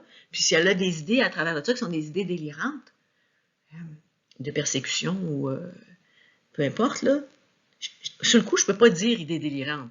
Mais si on me parle que les extraterrestres ils lui ont téléphoné cette nuit pour lui dire ça, c'est clair. Mais des fois, il y a des idées délirantes qui peuvent être un peu proches de la réalité, mais c'est l'amplification qu'on fait de cette idée-là. Ça devient à grossir. Tu fais comme, est-ce que c'est... On va aller chercher là-dedans. Donc, il y a ça. Est-ce qu'il dégage la tristesse? Il y en a qui s'assoient. Dès qu'ils se sont assis, ils vont se mettre à pleurer. Là, tu sais que c'est lourd, hein? Il y a quelque chose de lourd. Et nous, on est là pour accueillir ça, puis tout ce qu'on peut faire, c'est tendre la boîte de Kleenex. Il y a toujours des boîtes de Kleenex quand on va consulter un clinicien, n'est-ce pas? S'il devient irritable par rapport à mes questions, s'il se présente avec plutôt un air hautain, il y a un homme à un moment donné qui est venu me voir. Il est venu juste une fois. Vous allez dire, donc, il met tout dehors. Non, mais je vous parle de mes cas. C'est que cet homme-là, je savais exactement qui il était. Je ne sais pas parce que je le connaissais personnellement. Je travaillais dans une petite ville. Et puis là, j'ai pris les données, votre nom. Là, c'est ça. J'ai dit, votre âge, tout ça. J'ai dit, votre profession, qu'est-ce que vous faites dans la vie? J'ai dit, vous ne me connaissez pas. Voyons. Je suis une personne très importante dans ma ville. Tout le monde me connaît. Là, je fais comme, aïe aïe. OK, c'est pas mal narcissique. La seule chose que j'ai pu répondre, j'ai dit non, je ne vous connais pas et c'est une très bonne chose parce que j'aurais pas de jugement par rapport à vous. On a continué l'entrevue et c'est ça, il y avait beaucoup de... Ça ressortait beaucoup de, ben là, finalement, vous ne pourrez pas m'aider parce que vous ne me connaissez pas, fait que je ne l'ai jamais revu. Je lui ai invité à revenir une prochaine fois, mais moi, j'avais déjà noté des petits traits narcissiques. J'ai dit un petit peu. Il y a ça. Capacité intellectuelle dans les normes des groupes de son âge. Avoir affaire avec une personne qui a une déficience cognitive, c'est déjà arrivé. Elle a un quotient intellectuel d'une fillette de 12 ans et c'est une femme de 36 ans. Mais je vais discuter avec elle comme une fillette de 12 ans. Je ne peux pas m'attendre tout ça. Mais elle peut me parler de problématiques qui sont des problématiques de l'ordre d'une femme de 36 ans, entre autres ce qui touche la sexualité.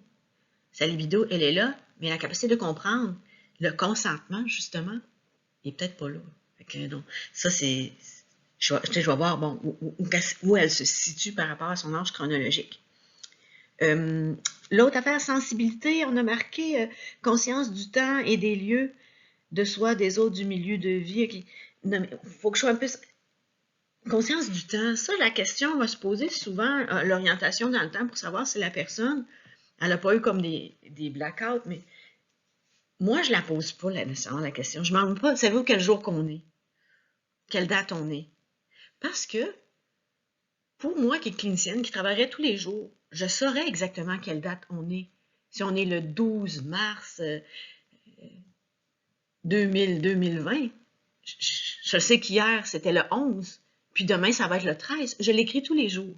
Mais dans toutes les professions, on n'écrit pas tous les jours la date. Je peux savoir que je suis lundi, mardi ou mercredi, mais est-ce que je suis le 12, le 15? Des fois. Et puis quand on est en vacances ou en arrêt de travail, ça ne veut pas dire qu'il n'est pas situé dans le temps parce qu'il ne sait pas quelle date qu'on est. Il doit savoir à peu près le mois. Si on me dit juillet puis il neige, là, c'est rare. Mais moi, je ne la pose pas, cette question-là. Mais certains cliniciens, les médecins vont la poser. Moi, j'ai tendance à la poser, celle-là. La petite diapositive que je vous ai mis là. Votre corps crie tellement fort que j'ai du mal à entendre ce que vous dites. C'est un petit peu ça. C'est peu importe ce qui sort de ta bouche, le non-verbal peut révéler plus de choses. Donc, il faut être attentif à ça. Vous allez me dire, ouais, mais Marjolaine, si tu fais du télétravail au téléphone, tu ne vois pas sa position physique. Effectivement. Là, à ce moment-là, le non-verbal que je vais analyser, moi, c'est le ton de la voix. Le ton de la voix, ce n'est pas du verbal. Le verbal, c'est le contenu. Le ton de la voix, c'est un indice qu'on peut qualifier auditif, oui, mais qui va révéler l'état d'humeur de la personne. Si j'entends une personne qui a des sanglots, ben je sais qu'elle est en train de pleurer, là. Donc, c'est possible aussi, mais on n'a pas tous les éléments, on manque d'éléments. C'est plus riche quand on a la personne en face de nous. Ça, c'est comme pour les cours. C'est mieux quand on est tous ensemble en classe que quand on les a asynchrone, puis qu'après ça, on pose nos questions à notre professeur quand on a la chance de le voir. Ça, je le sais aussi.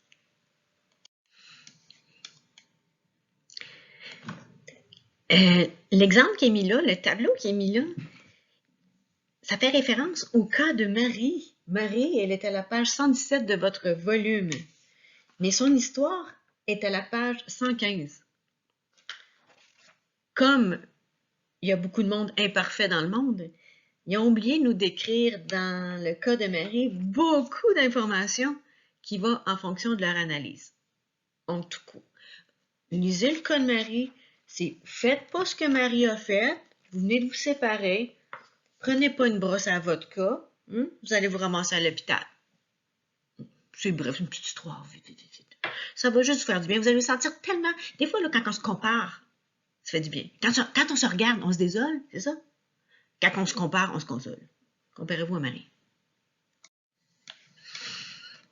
OK. Fonctionnement intellectuel.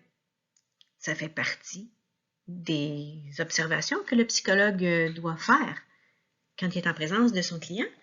Alors, fonctionnement intellectuel, type de vocabulaire utilisé, utilisation d'abstraction et de métaphores.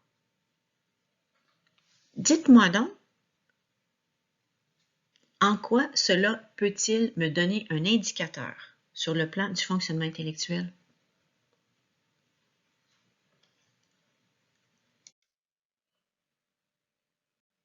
Les tests psychologiques.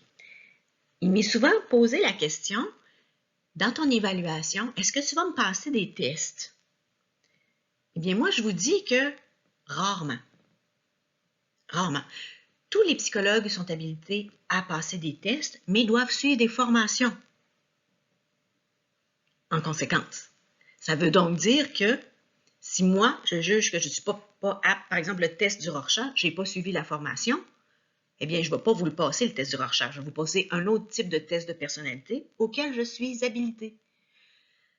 C'est un peu comme ça fonctionne. Et puis donc, il peut y arriver que certains psychologues refusent de passer des tests. C'est donc à lui à être honnête face à ça. Mais au départ, quand on obtient notre diplôme, on nous dit « Tu as le droit de passer des tests de psychologie, différents tests, personnalité, intelligence, pas neuropsychologique parce que c'est beaucoup plus complexe, là, mais on s'attend que dans ton honnêteté de psychologue, tu sois outillé pour le faire et bien le faire. Alors, les tests qu'on va parler en premier, ça va être le test de la personnalité.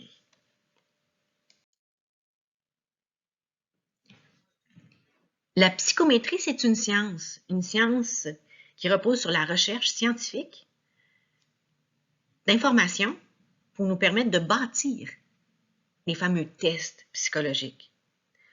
Les tests comme les tests de personnalité, tests d'intelligence, et je vous parlais tout à l'heure, les tests neuropsychologiques, c'est donc des spécialistes, des psychologues spécialistes qui vont faire ça. Ils vont y aller avec des questions.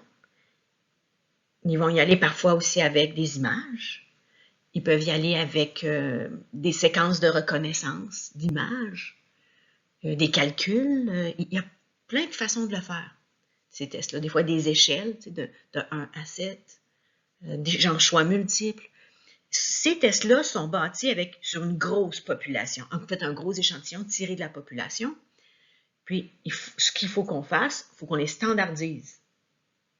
Donc, il faut savoir que ça prend tant de temps pour répondre à tant de questions. Puis, il y a des directives vraiment précises. Par exemple, dans les tests d'intelligence, c'est vraiment ça qu'on fait. On donne tant de temps, puis on doit interrompre la personne si elle n'a pas répondu à tel moment. Si elle a répondu avant, on note avant, puis on passe à l'autre question. Donc, il y a tous des protocoles par rapport à ces tests-là. On appelle des procédures standardisées. On veut savoir aussi la validité de ce test-là. Donc, il faut être sûr que c'est ça qui mesure. Si je veux mesurer des traits de personnalité, il ne faut pas que je me mélange avec des capacités cognitives, là. Un bon test va vraiment distinguer ces choses-là. Et puis, fidélité, c'est que si je repassais ce test-là, je reprends encore l'exemple du test d'intelligence, je passe ce test-là à une personne cette année, dans le bon contexte, est en forme, il est à l'heure le matin, voilà. Puis je repasse l'année suivante, il se retrouve sensiblement dans la même condition, même si elle n'était pas en forme tant que ça devrait donner le même résultat parce que le quotient intellectuel ne change pas. Eh ben oui, mais quand tu étais enfant, mon quotient intellectuel était beaucoup plus faible. Non. Ton quotient intellectuel il était aussi fort qu'aujourd'hui, à moins qu'il te soit arrivé quelque chose depuis ce temps-là puis que tu en as perdu. Hein? Non, c'est que le test pour l'enfant, il est fait en fonction des capacités cognitives de l'enfant, des capacités de compréhension de l'enfant. Alors, on y va pour chaque âge. Donc, ça, c'est pour ce qui est du testing. C'est pas comme les tests que vous faites sur Internet. En fait, je ne devrais pas dire ça. Il y a des tests de personnalité sur Internet qui sont valides. vraiment valides. Mais ceux-là, ils ont énormément de questions. Déterminer ta personnalité en 10 questions, là, 10, 12, même 20, c'est insuffisant. Totalement insuffisant. D'ailleurs, beaucoup de sites Internet, on va proposer ça à la personne pour après ça lui proposer des volumes ou des thérapies de coach de vie, là, parce qu'ils ont déterminé qu'il y avait une lacune dans ta vie, puis toi, tu t'identifies à ça. Je vous dis, gaspillez pas votre argent avec ça. Il faut aussi savoir, est-ce que c'est nécessaire? As-tu besoin d'être testé pour ça? Pourquoi je demanderais un test de personnalité? Eh bien, c'est parce que j'ai besoin de le savoir dans le cadre, par exemple, d'une expertise psychosociale, dans le cas de garde d'enfants. Je pourrais aller interroger chacun des parents, puis leur faire passer ce test-là pour évaluer justement la personnalité. Après, il peut y avoir d'autres tests au niveau des habiletés parentales, blablabla, on va poser des tests. Alors, là, je vais parler du test de personnalité. Les tests de personnalité, je vous ai dit qu'on pouvait les passer dans les cas de garde d'enfants pour obtenir des informations sur les parents.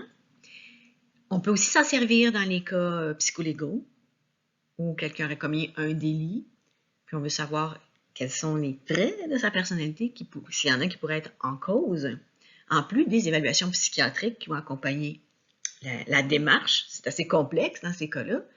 Tests de personnalité, il y en a qui vont les demander pour l'embauche de personnel spécialisé.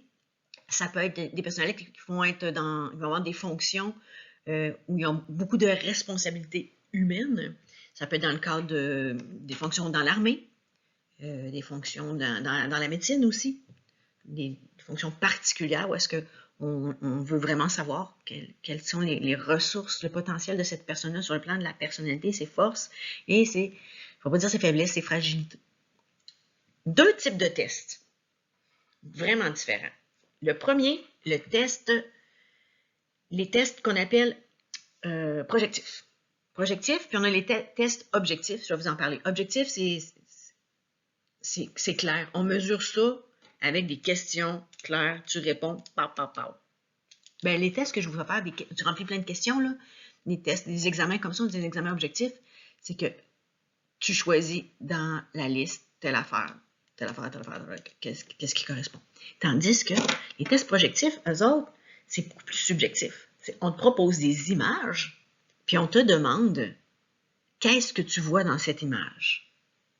Et ça révèle qu'est-ce qui se passe à l'intérieur de toi.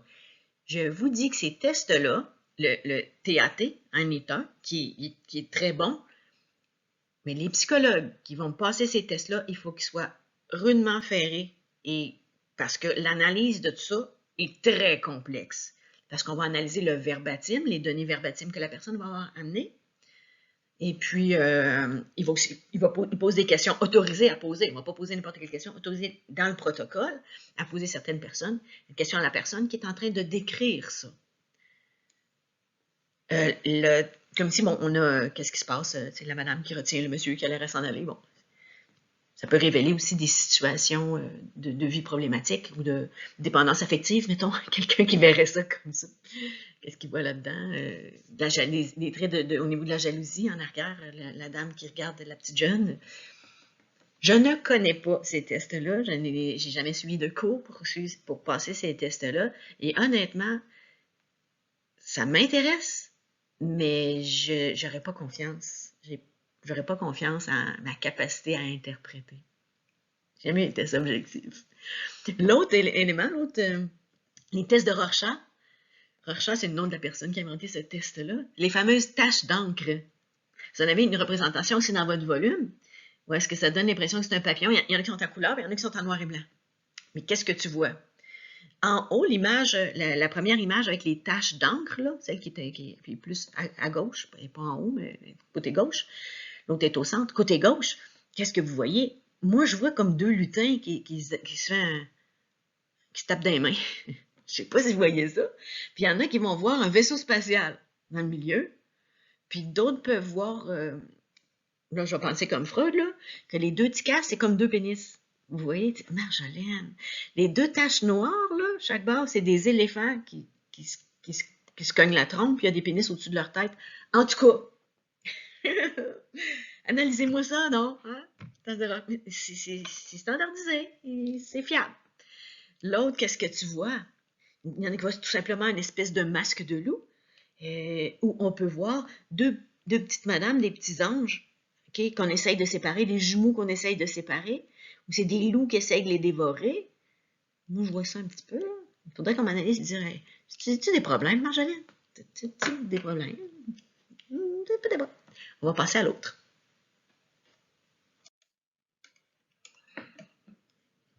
Les tests objectifs maintenant. On répond à des questions, et puis souvent par vrai ou faux, et puis tu peux répondre jusqu'à des centaines de questions, 400 questions, 500 questions. Le MMPR, c'est celui-là qui est très, très populaire pour évaluer les traits de personnalité des gens. Et dans ces questions-là, c'est des questions, en quoi ça peut révéler le trait de personnalité? C'est la combinaison des réponses et surtout la cohérence des réponses. Si tu as dit, par exemple, on voit la première question, j'aime les magazines de mécanique. Puis tu as dit oui. J'ai bon appétit. Tu as dit oui. Après ça, je me lève le matin frais et dispo. Tu as dit oui. Bien, ces questions-là vont se poser plus tard. Ils vont peut-être être comme inversées. Comme on dit, bon, je me lève le matin frais et dispo. Il pourrait juste mettre le matin, je me lève dispo et frais. En tout cas, je suis en excellente forme le matin. Je me lève avec enthousiasme et énergie. Ça ressemble, là, tu sais. Puis là, tu marques non. Ah ben, puis ça peut se reproduire plusieurs fois qu'on va voir ces réponses-là. Donc, une personne qui voudrait tricher son test pour bien paraître, bien, ça va paraître parce qu'elle ne saura plus, elle ne se rappellera plus. Elle essaye de s'inventer un quelqu'un, mais ça se peut qu'elle se trompe, puis qu'elle tombe dans l'authenticité, puis après ça, dans le faux. Alors, c'est pour ça qu'ils font autant de questions. Et quand on se retrouve avec un test que la validité n'est pas bonne parce que les personnes ont mal répondu, eh bien, tout de suite, ça nous dit un peu à quel genre de personne on a affaire. Est-ce qu'on va reproduire le test? Ça reste à voir, c'est à discuter avec le patient. Mais quand ça se produit, puis que c'est dans les tâches, quand c'est dans l'embauche, finalement, j'ai de la misère, je bégaye un matin, l'embauche, une entrevue d'embauche, puis on fait passer le test, et la personne est automatiquement refusée parce qu'elle a voulu falsifier sa vraie personne. Elle voulait se faire passer pour quelqu'un d'autre. C'est ça, test objectif. J'aime ça faire des tests de créativité avec vous. Je vous ai mis une boîte de ciseaux. C'est toutes des œufs bruns.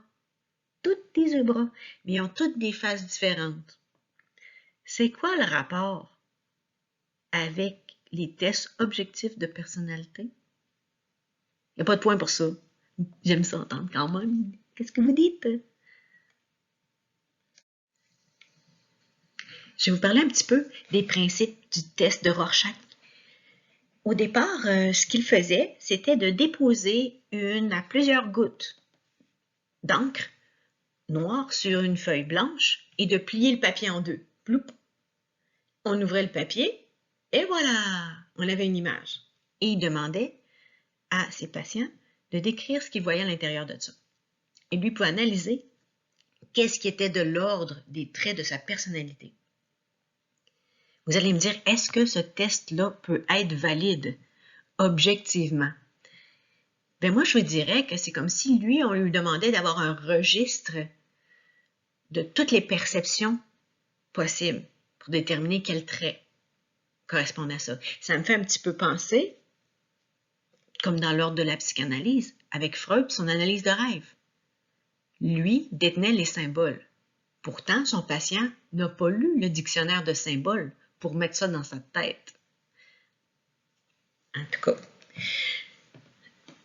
Donc, je prétends pas être capable d'analyser votre personnalité à partir de ces tâches-là, mais ce que je trouve ça amusant, parce que je l'ai fait avec mes enfants. On s'est amusé à pitcher des taches d'encre sur des feuilles, puis dire qu'est-ce qu'on voyait. Ça fait des belles soirées. Je vous dis que ça fait des belles soirées, vraiment, là. C'est comique. Rorschach, lui, c'était toujours en noir et blanc. Et ses successeurs, eux, ont déterminé que peut-être en mettant des couleurs, ça pourrait modifier les perceptions. Donc, il a fallu quand même qu'ils standardisent tout ça, là, qu'ils trouvent une façon d'évaluer ça, puis de donner une bonne explication à tout ça. Non, non, j'ai pas de parti pris, là. Non, non, non, non, non, non, non. On va donc s'amuser. Figure 1, 2, 3, 4. Dites-moi ce que vous voyez. Puis je vais vous dire aussi ce que je vois, regarde, en toute honnêteté. Là. Puis peut-être l'année prochaine, je vais changer. Je verrai peut-être plus la même affaire. On va peut-être se reparler, hein?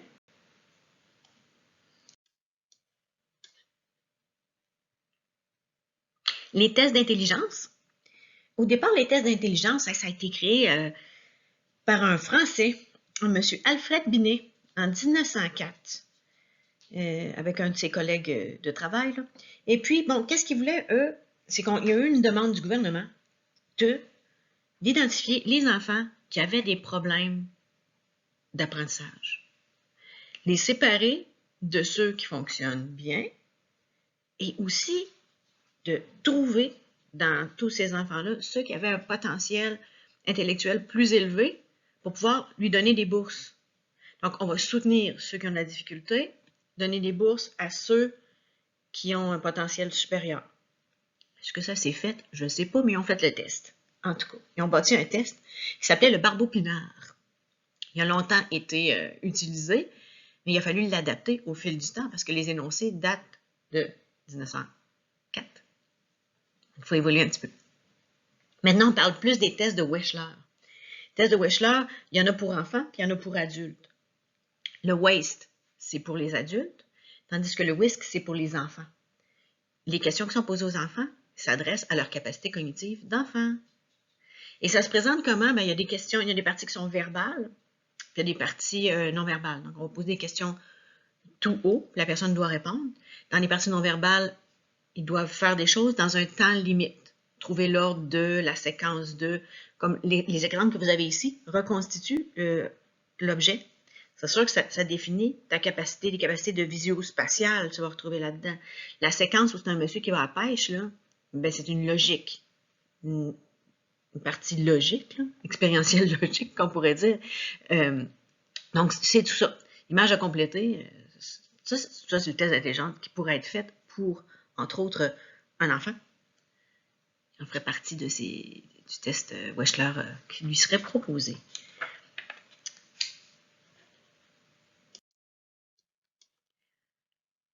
Les épreuves, comme celles qu'on voit ici, sont chronométrées pour que la personne qui résout le problème le plus rapidement, elle est cotée. Et si elle a les bonnes réponses, elle est encore plus cotée. Donc, il y a un ratio à faire par rapport à ça. Parce que si tu le fais rapidement et tu n'as pas les bonnes réponses, bien, ça ne marche pas. Il faudrait peut-être passer après ça un test de personnalité pour savoir pourquoi tu es aussi impulsif.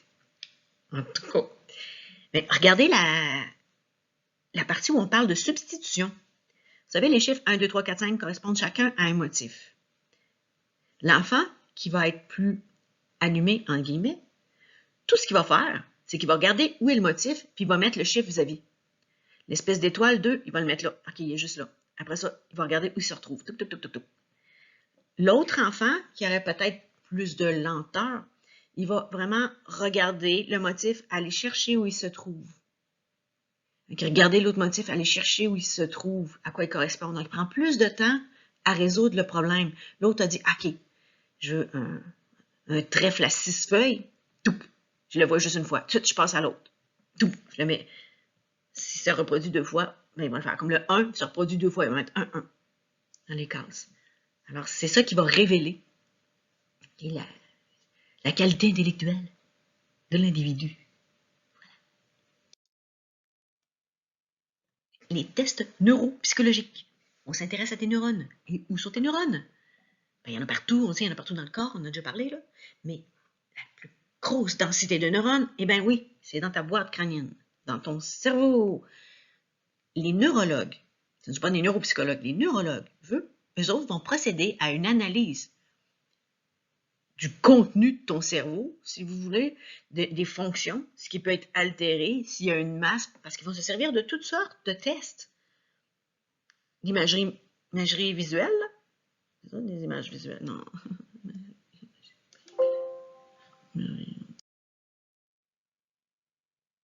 Maintenant, on va analyser ce qu'il y a dans ta boîte à poux, là où tu as une plus grande quantité de neurones dans ton cerveau. Qui va s'occuper de ça? Ben, 2 spécialistes. Il y en a un qui est pour l'anatomique, qui s'appelle notre neurologue, puis il y en a un qui est pour le cognitif, qui est notre neuropsychologue. Les 2 vont travailler en collaboration. Le neurologue, c'est le médecin spécialisé des structures du cerveau. On va l'appeler pour qu'il puisse analyser des déficiences auprès des personnes qui auraient eu soit un accident, soit qu'on présume qu'il y a peut-être une masse dans le cerveau, qui peut être cancéreuse ou une masse bénigne. Disons que cette personne-là, ses comportements ont été modifiés. On va, avec l'imagerie médicale, scanner son cerveau pour voir il est où le problème, si problème il y a. Donc, lui, il va avoir ça.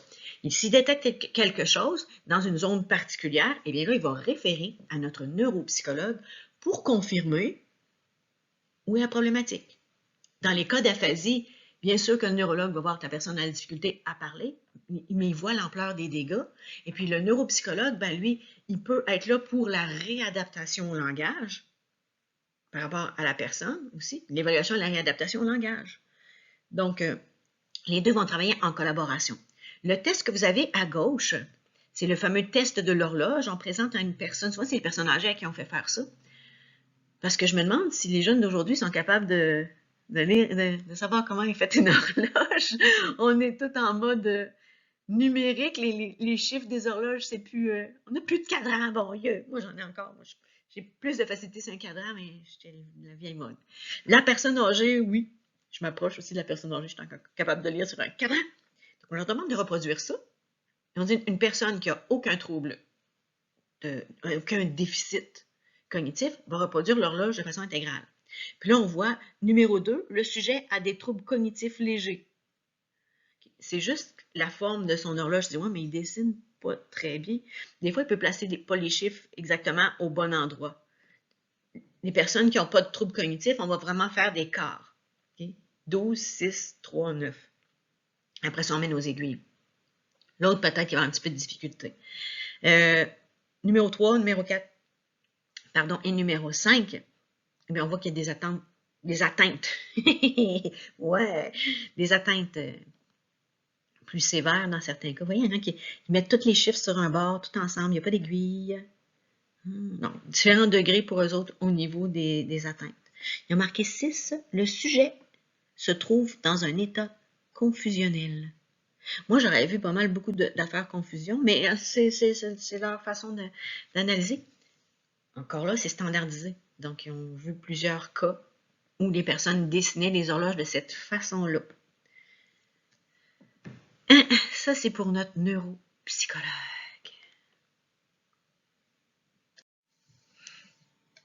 Pour vous démontrer la relation entre le neurologue et le neuropsychologue, je prends l'exemple de la maladie d'Alzheimer. Le neuropsychologue, avec l'imagerie médicale, peut arriver à détecter des zones où le cerveau est moins fonctionnel, il est moins actif. J'aime bien l'image, une image vaut 1000 mots, là. Les zones qui s'effacent. Il efface vraiment, lui, dans le lobe frontal, et effectivement, c'est là que ça se passe. À la minute qu'on a diagnostiqué ce trouble-là chez une personne, le neurologue va continuer périodiquement à rencontrer la personne.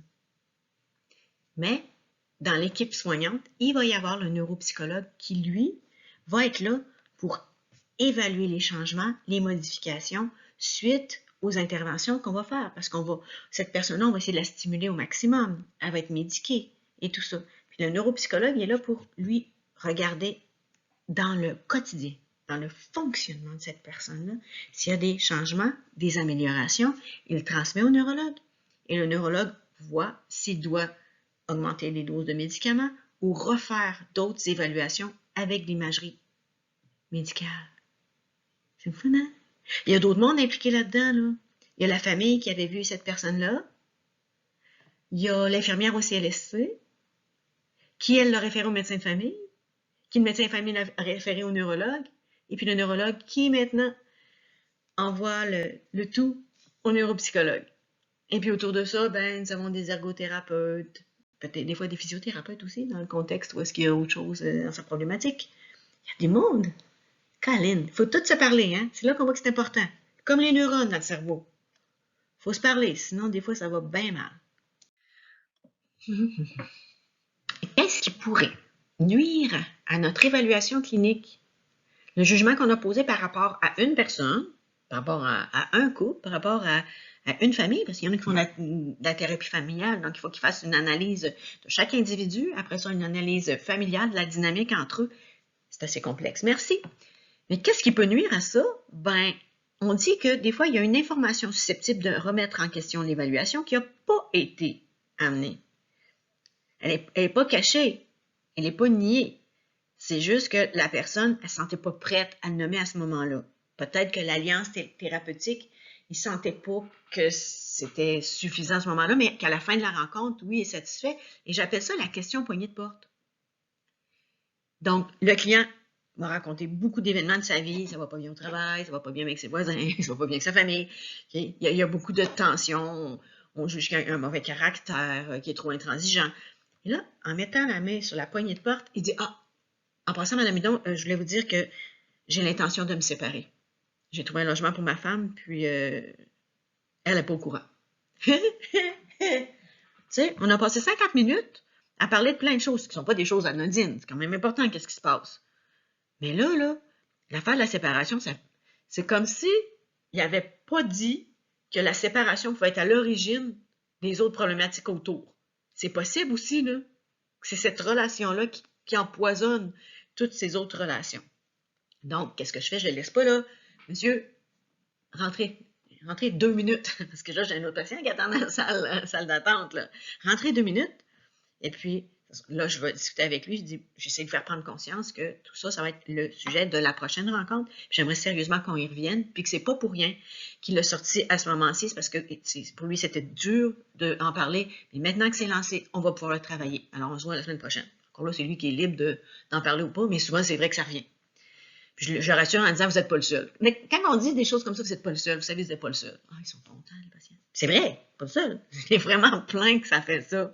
Alors, la fameuse question poignée de porte. Autre problématique, des questions qui sont niées, des informations qui sont niées ou carrément cachées. Niées, ça veut dire que pour eux autres, ça n'existe pas. Ça peut ressurgir plus tard. Au fil des rencontres, là, ils vont être obligés d'admettre qu'est-ce qui se passe, comme face à un deuil. Une dame, j'ai eu à un moment donné, un deuil, ça peut être juste un deuil amoureux, là. La femme, elle est séparée. Ça fait déjà au-dessus d'1 an qu'elle est séparée. Puis, non-stop, durant l'entrevue, elle dit « mon mari, mon mari, mon mari, mon mari, mon mari ». Quand tu es séparée, là, d'habitude, on met le mot « ex » en avant. Puis là, elle nomme des choses positives face à son mari, des choses négatives par rapport à son mari. Puis là, ben, moi, il faut que je revienne avec la question, vous en êtes où entre vous deux? Parce que pour elle, de continuer d'entretenir ça, est-ce qu'elle entretient l'illusion qu'il va revenir? Ou est-ce que vraiment il va revenir? Est-ce qu'il se parle encore? Donc ça, c'est quelque chose qui serait comme nié. Donc pour elle, c'était pas fini, mais pour lui, c'était vraiment, vraiment fini. Donc c'est plus qu'il fallait travailler sur le deuil de la relation et surtout la négation de la séparation. Ça peut se présenter. Des informations cachées. J'ai reçu un couple à un moment donné, en rencontre de couple, parce qu'il y avait des problèmes conjugaux. L'entrevue, elle a porté sur plein de petites choses. Les enfants d'un, les enfants de l'autre, les chiffres de travail, monsieur arrive plus fatigué, tout ça. Quand ils se sont connus, le couple est parti très, très vite ensemble. Donc, on a trouvé des pistes de solutions pour qu'ils permettent des rapprochements, des temps juste pour eux deux. et des temps seuls aussi, parce qu'il ne faut pas toujours être fusionné avec notre chéri ou avec nos enfants. Je parlais surtout de ce côté-là avec la femme parce qu'elle semblait être beaucoup à s'occuper de tout le monde, puis peu s'occuper d'elle. Alors, on reste là-dessus. La semaine suivante, je reçois un appel. La dame m'appelle. Elle veut me voir. Elle dit, vous disiez que je voulais prendre, c'était important que je prenne du temps pour moi, ben j'ai décidé de venir vous voir parce que c'est grave. OK, on parle. Et puis là, c'est là qu'elle me révèle que son mari souffrait d'urophilie. C'est une paraphilie dans laquelle la personne prend plaisir, le seul plaisir qu'elle peut avoir, c'est avec l'urine. Et dans son cas, à lui, il fallait que sa conjointe lui urine dessus. Puis à ce moment-là, il se masturbait durant ce moment-là. Ça, c'est... Il prenait son pied, vous voyez? Là, si ils avaient envie de rire, de dire « Oh non, mon Dieu, mon Dieu, mon Dieu! » Mais oui, c'est sûr comme ça, mais c'est pas drôle pour la madame, hein? Lui puis le monsieur, c'est pas plus drôle non plus, là. Mais c'était systématique. Je dis, bon, une fois de temps en temps, mais elle dit non, c'est toujours comme ça. Puis elle dit là, j'en peux plus, je me sens. Elle dit, c'est pas moi qui urine dessus, mais je me sens humiliée pour lui. Je suis comme, ok. On a travaillé ça, je l'ai revu quelques rencontres subséquentes. J'ai jamais revu le monsieur parce qu'elle s'était engagée dans un processus de séparation. C'était un des facteurs. Lui n'était pas prêt à changer au niveau de sa sexualité. Donc, pour lui, la problématique n'était pas si grave que ça. C'était pas un couple qui datait de très longtemps non plus. Ils se connaissaient très peu avant de s'être engagés l'un par rapport à l'autre. Alors, ça s'est quand même bien passé pour elle. Lui, je ne le sais pas. Mais c'est important qu'elle en parle puis que quelqu'un lui fasse voir qu'elle n'a pas accepté ça. C'est pour elle, il n'y a pas de plaisir là-dedans. Donc, une information cachée, c'est quand même... ouais, un petit peu de pipi caché. L'autodiagnostic. Ça, on voit ça souvent, surtout depuis qu'Internet est rentré dans nos vies. Wikipédia. Oh, il y a plein de sites maintenant sur toutes les problématiques de santé mentale. Pourquoi l'autodiagnostic? C'est que quand il y a quelque chose qui ne fonctionne pas chez vous, on te dit « tu ne fonctionnes pas » ou « tu penses que tu as quelque chose ». Alors, tu vas prendre tous les symptômes que tu vas voir qui vont être décrits dans des sites plus ou moins de qualité, là, puis tu arrives tout de suite. Ma femme m'a dit que j'avais un TDAH. Alors, j'aimerais que vous m'évaluiez là-dessus. Et pourquoi vous dites que tu as un TDAH? Elle a vu ça sur Internet. OK. Il s'avère qu'après évaluation, après discussion, OK, il n'y avait pas de TDAH, le monsieur, là. Il y avait beaucoup d'énergie. Beaucoup d'énergie qu'il ne pouvait pas dépenser, puis il vivait beaucoup de frustration. Donc, parce que sa femme, elle ne le laissait pas faire ses activités sportives comme il voudrait le faire, parce qu'elle, elle n'aime pas ça, faire ça. Donc, il n'y a pas un TDAH. Il y a beaucoup de frustration, puis il a besoin de bouger. Donc, l'autodiagnostic, là, il faut faire attention à ça. On dit que tu es comme ça, ou tu penses que tu es comme ça, il faut aller se faire diagnostiquer. Il y a tellement de monde qui se dit justement ça. J'ai fait une dépression, ou justement le TDAH, si je suis ça.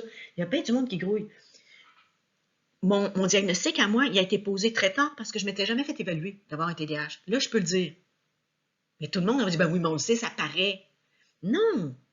Non, il y a des gens qui ont beaucoup d'énergie ou qui se retrouvent dans un rôle où ils sont comme ça. Mais moi, je suis comme ça à vie, puis j'ai tous les symptômes. Bien, il fallait que je me fasse évaluer. Mais même si je sais aujourd'hui que j'ai ça, ça ne change absolument rien à ma vie. Parce que ma vie fonctionnait déjà bien. Même si j'ai ce trouble-là. Hein? Pas oublier. Tu dis, pourquoi les gens s'autodiagnostiquent puis qu'ils vont voir le psychologue? C'est parce qu'à quelque part, il y a quelque chose qui ne fonctionne pas dans leur vie. De là à dire que c'est ce qu'ils ont trouvé sur Internet, c'est autre chose. Je vous ai parlé de l'alliance thérapeutique. Donc, le lien de confiance qui s'établit entre les deux parties, entre le clinicien et le patient. Donc, il y a une ouverture possible de la part du patient, et puis il y a une implication sincère et authentique de la part du clinicien. Il se peut que la confiance ne s'installe pas. Pourquoi? Parce que les clients, les patients, ne savent pas ce qu'est le secret professionnel et ils ont peur, vraiment peur, que ce qu'on lui dit se retrouve ailleurs et que ça joue contre eux. Je vous ai parlé, par exemple, de l'urophilie. Jamais, je n'ai parlé de cette problématique-là à personne d'autre. Ben oui, tu viens nous en parler. Non, les amis, je ne viens pas de vous en parler. Vous ne savez pas c'est qui, vous ne savez pas d'où il vient, vous ne savez pas quel âge il a, vous ne pouvez pas l'identifier. Je me sers de cet exemple clinique-là, mais vous n'avez aucune donnée pour pouvoir l'identifier. C'est simplement pédagogique. Mais si je me servais de cette information-là et que je le divulguais à sa famille, ça c'est inacceptable. Même divulguer cette information-là à un autre professionnel. Je n'ai pas le droit de faire ça. Le seul moment où je vais avoir le droit de le faire, c'est si lui m'autorise à le faire. Par écrit. J'ai le droit de parler à son médecin. J'ai le droit de parler à ça peut être son audiologiste, son physiothérapeute, n'importe quel intervenant de la santé, mais que je juge pertinent à contacter. Puis je vais les informer sur la part qui touche leur expertise. Ils vont parler de leur expertise qui peut avoir une influence sur la part psychologique de la problématique du monsieur. Je ne sais pas si vous me suivez, là. Donc, c'est ça. Les seules autres fois où est-ce que je peux briser le secret professionnel, c'est si la personne est en danger pour elle-même ou pour quelqu'un d'autre. Si une dame m'arrive, puis elle me dit que son ex est parti avec une autre personne, puis qu'elle va aller l'assassiner, il y a des armes à feu chez elle, puis justement, elle a vu un film hier, en fait, toute une série Netflix où c'était ça, puis la madame, finalement, elle a réussi à l'assassiner, puis il y a eu zéro conséquence. Ça m'étonnerait. Ils l'ont jamais découvert. Oups là, je vais être obligée de le dire. C'est grave, là. C'est vraiment grave. C'est comme quelqu'un qui menacerait de se suicider. Qu'est-ce qu'on fait dans ce temps-là? Ben, on lui dit. On lui dit que ce qu'il vient de dire là, c'est très préoccupant, puis que je ne peux pas le laisser partir comme ça. Puis que je suis très contente qu'il en ait parlé, même s'il ne voulait pas que j'en parle, parce que moi, je ne pense pas qu'il venait chercher des solutions, puisqu'il m'en a parlé, puis c'est pas une bonne solution, ça, c'est même pas une solution, parce qu'après ça, il n'y a plus rien. Alors, faites-moi confiance. Je vais m'investir dans le processus, mais vous avez besoin d'une aide immédiate. Là, toute la démarche pour l'hospitalisation, la médication et l'évaluation de bord par un psychiatre. On ne le laisse pas partir. Ça, c'est sûr. C'est les seuls moments où est-ce que je peux faire ça. Vous venez me voir, vous me contez des choses de votre vie, et disons que vous avez 17 ans. Votre mère m'appelle. Elle dit, qu'est-ce qu'elle vous a dit, ma fille, là? Es-tu en train de parler encore de son beau-père? Mais moi, je l'aime, mon chum, là. Puis si les autres ne s'entendent pas, c'est leur problème. Je veux savoir, qu'est-ce qu'elle a dit, nous autres? Qu'est-ce qu'elle pense de moi? Je ne vais pas dire à madame, mange la merde. Je ne dis pas ça! Je vais dire, désolée, madame, je dois respecter le secret professionnel. Ouais, mais elle a juste 17 ans. Dans le contexte du travail que l'on fait, elle serait majeure d'obtenir le secret professionnel. Il n'y a aucune information, premièrement, madame, qui peut avoir d'incidence sur vous. Si vous voulez que votre fille aille mieux, eh bien, laissez-nous travailler. Elle vous le dira si c'est des choses qu'elle veut parler avec vous. Fait que là, il faut que je fasse ça. C'est pas arrivé souvent. C'est arrivé juste une fois. C'était un monsieur.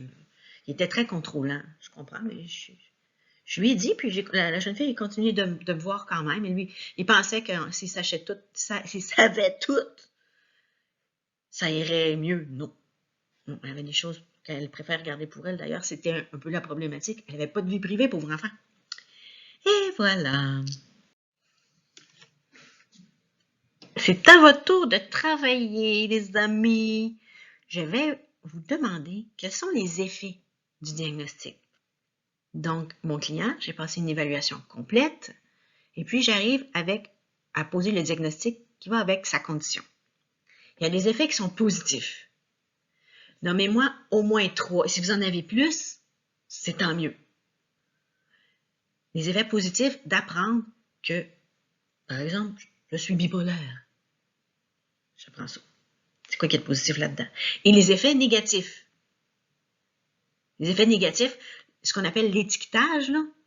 Bon, c'est une attitude qui consiste à considérer une personne et à se comporter avec elle seulement en fonction de son diagnostic. Donc, on me diagnostique bipolaire. Oh. Donc, vous voyez un peu l'émotion dans laquelle je me retrouve. Je suis bipolaire! C'est parce que je suis maniaque. Si je le dis de même, là, pas si joyeux que ça, là. Mais quels sont les effets positifs et les effets négatifs? Allez-y de votre créativité et inspirez-vous, bien sûr, de votre volume. Il ne sert pas à rien ce volume-là. Hein? Il vous a coûté cher. Allez-y! J'ai hâte de voir ce que vous allez me trouver. Puis je suis sûre que vous allez en trouver plus que qu'est-ce qu'il y a là-dedans. Je dis là-dedans, je tape mon volume. Là. Je vais vous parler d'un phénomène qui est lié à l'étiquetage. On appelle ça la prophétie autoréalisatrice ou effet Pygmalion.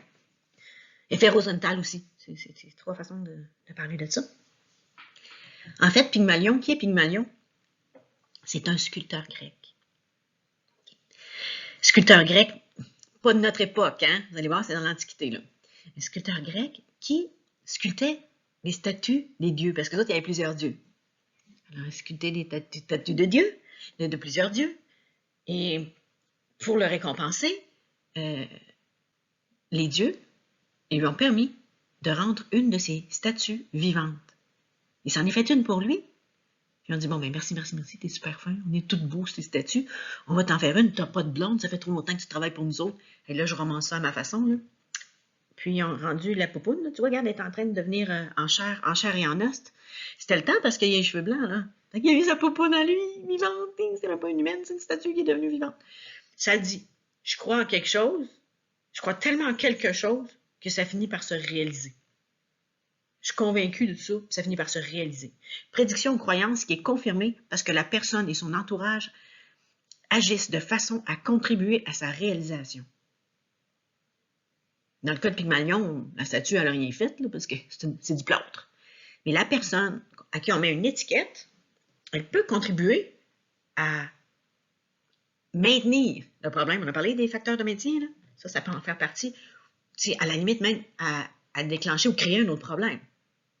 S'engager dans une problématique de santé mentale. Je vais vous donner un exemple. Une personne, par exemple, qui serait Asperger. Elle a été diagnostiquée Asperger. Vous savez, c'est un autiste qu'on appelle aussi autiste de haut niveau. Donc, ces personnes-là, ils ont des talents particuliers même. Ils fonctionnent très bien dans leur travail. Ils peuvent être efficaces, minutieux, très productifs. Mais ce qu'on dit d'eux, souvent, c'est que sur le plan social, ils ont beaucoup de difficultés à se lier aux autres et à reconnaître les émotions des autres, à décoder quelles sont les émotions des autres. Donc, si cet Asperger-là, il fréquente d'autres personnes autour de lui, et puis qu'on lui dit « Ah, toi là, tu as été diagnostiqué à Asperger, hein, il paraît. » Ça veut dire que quelque part, secret professionnel, il a pris le bord, hein, Asperger. « Ah, c'est pour ça d'abord que tes étudiants, ils me trouvent bizarre. » On va dire, mettons que c'est un prof, là. C'est juste ça que je connais, moi, des profs. C'est pour ça que les étudiants me trouvent bizarre. Et puis, moi, ils disent que tu es plutôt froid. Tes explications sont pas claires. On dirait que tu es dans un autre monde. Bon, quelqu'un qui dirait ça à un professeur qui est Asperger, ben, qu'est-ce que ça peut faire? Ben, il va devenir exactement ce qu'on a prédit, qui n'est même pas les traits de l'Asperger. Pourquoi? Ben, il va être méfiant quand il va croiser les étudiants, sachant que on lui a dit que les étudiants ne l'aimaient pas parce qu'il était trop froid ou parce qu'il était bizarre dans sa façon d'expliquer les choses, il avait une façon bizarre de bouger. Il va se mettre c'est ça qui va y arriver. C'est ça. C'est l'effet Pygmalion. Pour certaines problématiques de santé mentale, on peut voir que ça peut être très puissant. On va essayer la roulette de Pygmalion avec un simple trait qui est la timidité. OK? Donc, on va se prendre un personnage, Charles Arthur. Charles Arthur est un grand timide. Il se considère comme quelqu'un d'extrêmement timide. Donc, quand il se rapproche des autres, comment il se comporte? Ben, comme un extrêmement timide, il ne va pas vers eux. Il attend que les autres aillent vers lui. Parce qu'il a peur qu'on le juge, parce qu'il ne l'a pas. Il ne l'a pas dans le social, c'est ça qui ont convaincu de faire ça. Il se tient à l'écart. Les autres, quand ils voient Charles Arthur dans la salle de classe, puis quand c'est le moment de faire des exercices ensemble, qu'ils restent en retrait. Puis tu vois, ils regardent ailleurs, quand c'est le moment de former les équipes. Les autres, qu'est-ce qu'ils vont se dire? Ben là, c'est quoi son problème à lui? Il est coincé en tabarouette. les actions des autres envers Charles Arthur, ben, ils ne l'inviteront pas à travailler avec lui. Ils ne l'inviteront pas dans des soirées bien arrosées. Ils ne veulent pas l'avoir. On dit gêné, gênant. C'est lourd. C'est lourd quand il est avec nous. Alors, on va s'organiser, on ne l'invitera pas nulle part. On ne veut surtout pas travailler avec lui. Qu'est-ce que ça fait de voir? Lui, il voit les gens. Personne lui demande. Il a beau avoir un très bon potentiel intellectuel. Il y a quelque chose, il dit, Colin, ma sociabilité, là, elle est vraiment pas bonne. Les gens me rejettent parce que je suis trop timide. Je suis nulle. Je vaux rien. Et puis là, ça tourne. Et puis là, ça tourne. Est-ce qu'il entretient, finalement, sa croyance que c'est un grand timide? Oui, Charles Arthur peut être un grand timide. Mais l'effet Pygmalion pourrait marcher autrement s'il se disait qu'il peut combattre cette timidité, pas la vaincre, mais la combattre. Bien, il y aurait d'autres actions qui fonctionneraient. Dites-moi, qu'est-ce qu'il peut faire Charles Arthur pour inverser la tendance, mais toujours grâce à l'effet Pygmalion? C'est ce que je vous demande comme exercice. Bon, d'un problème de santé mentale, là, même les personnalités publiques peuvent en être atteintes. Et puis, ça peut vraiment, vraiment scraper, je ne sais pas bien dire ça, là, disons, entacher leur carrière ou leur carrière se retrouve sur une tablette. C'est plus beau que de dire scraper. Il y a des noms que moi, je ne connais pas particulièrement, mais puis je ne connais pas non plus le détail de ce qui s'est passé. La dépression, par exemple. Norman Brathwaite, Gwyneth Paltrow, c'est une comédienne et chanteuse, je ne savais pas qu'elle chantait même, je ne connais pas vraiment, là. Américaine. Dan Vigra, c'est sûr que je ne connais pas. John Forbes Nash, oui. C'est un prix Nobel scientifique. D'ailleurs, il y a un film qui a été fait sur lui, qui s'appelle Beautiful Mind. C'est beau, c'est un beau film. Très, très bon film. Dans les troubles bipolaires, Michel Mambara, Pierre Pellado, Leonardo DiCaprio, lui, on le connaît un peu plus. Il y a beaucoup des personnalités Mitsu. Vous autres, c'est pas de votre âge, ce Mitsu. Hey, je vais vous demander ça comme exercice. Pouvez-vous me trouver, choisissez-en un, c'est sûr que là, vous êtes plusieurs, mais au moins un. J'imagine que tout le monde va choisir un de ces personnages-là. Qu'est-ce qui s'est passé, donc? Je suis bien curieuse. Norman Brathwaite. Quand est-ce qu'il a fait une dépression? Parce qu'ils l'ont nommé, là. Ils s'en cachent pas. C'est même thérapeutique pour eux autres d'en parler. Puis c'est préventif pour eux autres aussi d'en parler. Ça permet aussi aux autres de mieux comprendre qu'est-ce qu'ils ont vécu. Alors, je répète. Norman Brathwaite, trouvez-moi quand est-ce que c'est arrivé, qu'est-ce qui est arrivé, pourquoi ça y est arrivé. Dan Vigra, qu'est-ce qui est arrivé, quand c'est arrivé, puis pourquoi c'est arrivé. Des fois, on n'a pas toujours le pourquoi, mais on a une piste. Mais c'est toxicomanie. Michel Mambara, je sais qu'il y a eu quelque chose de très, très gros par rapport à lui. Je suis vraiment curieuse. Fait que je vais vous demander de le trouver aussi. Qu'est-ce qui est arrivé? Quand c'est arrivé? Puis pourquoi c'est arrivé? Pierre Pellado, non.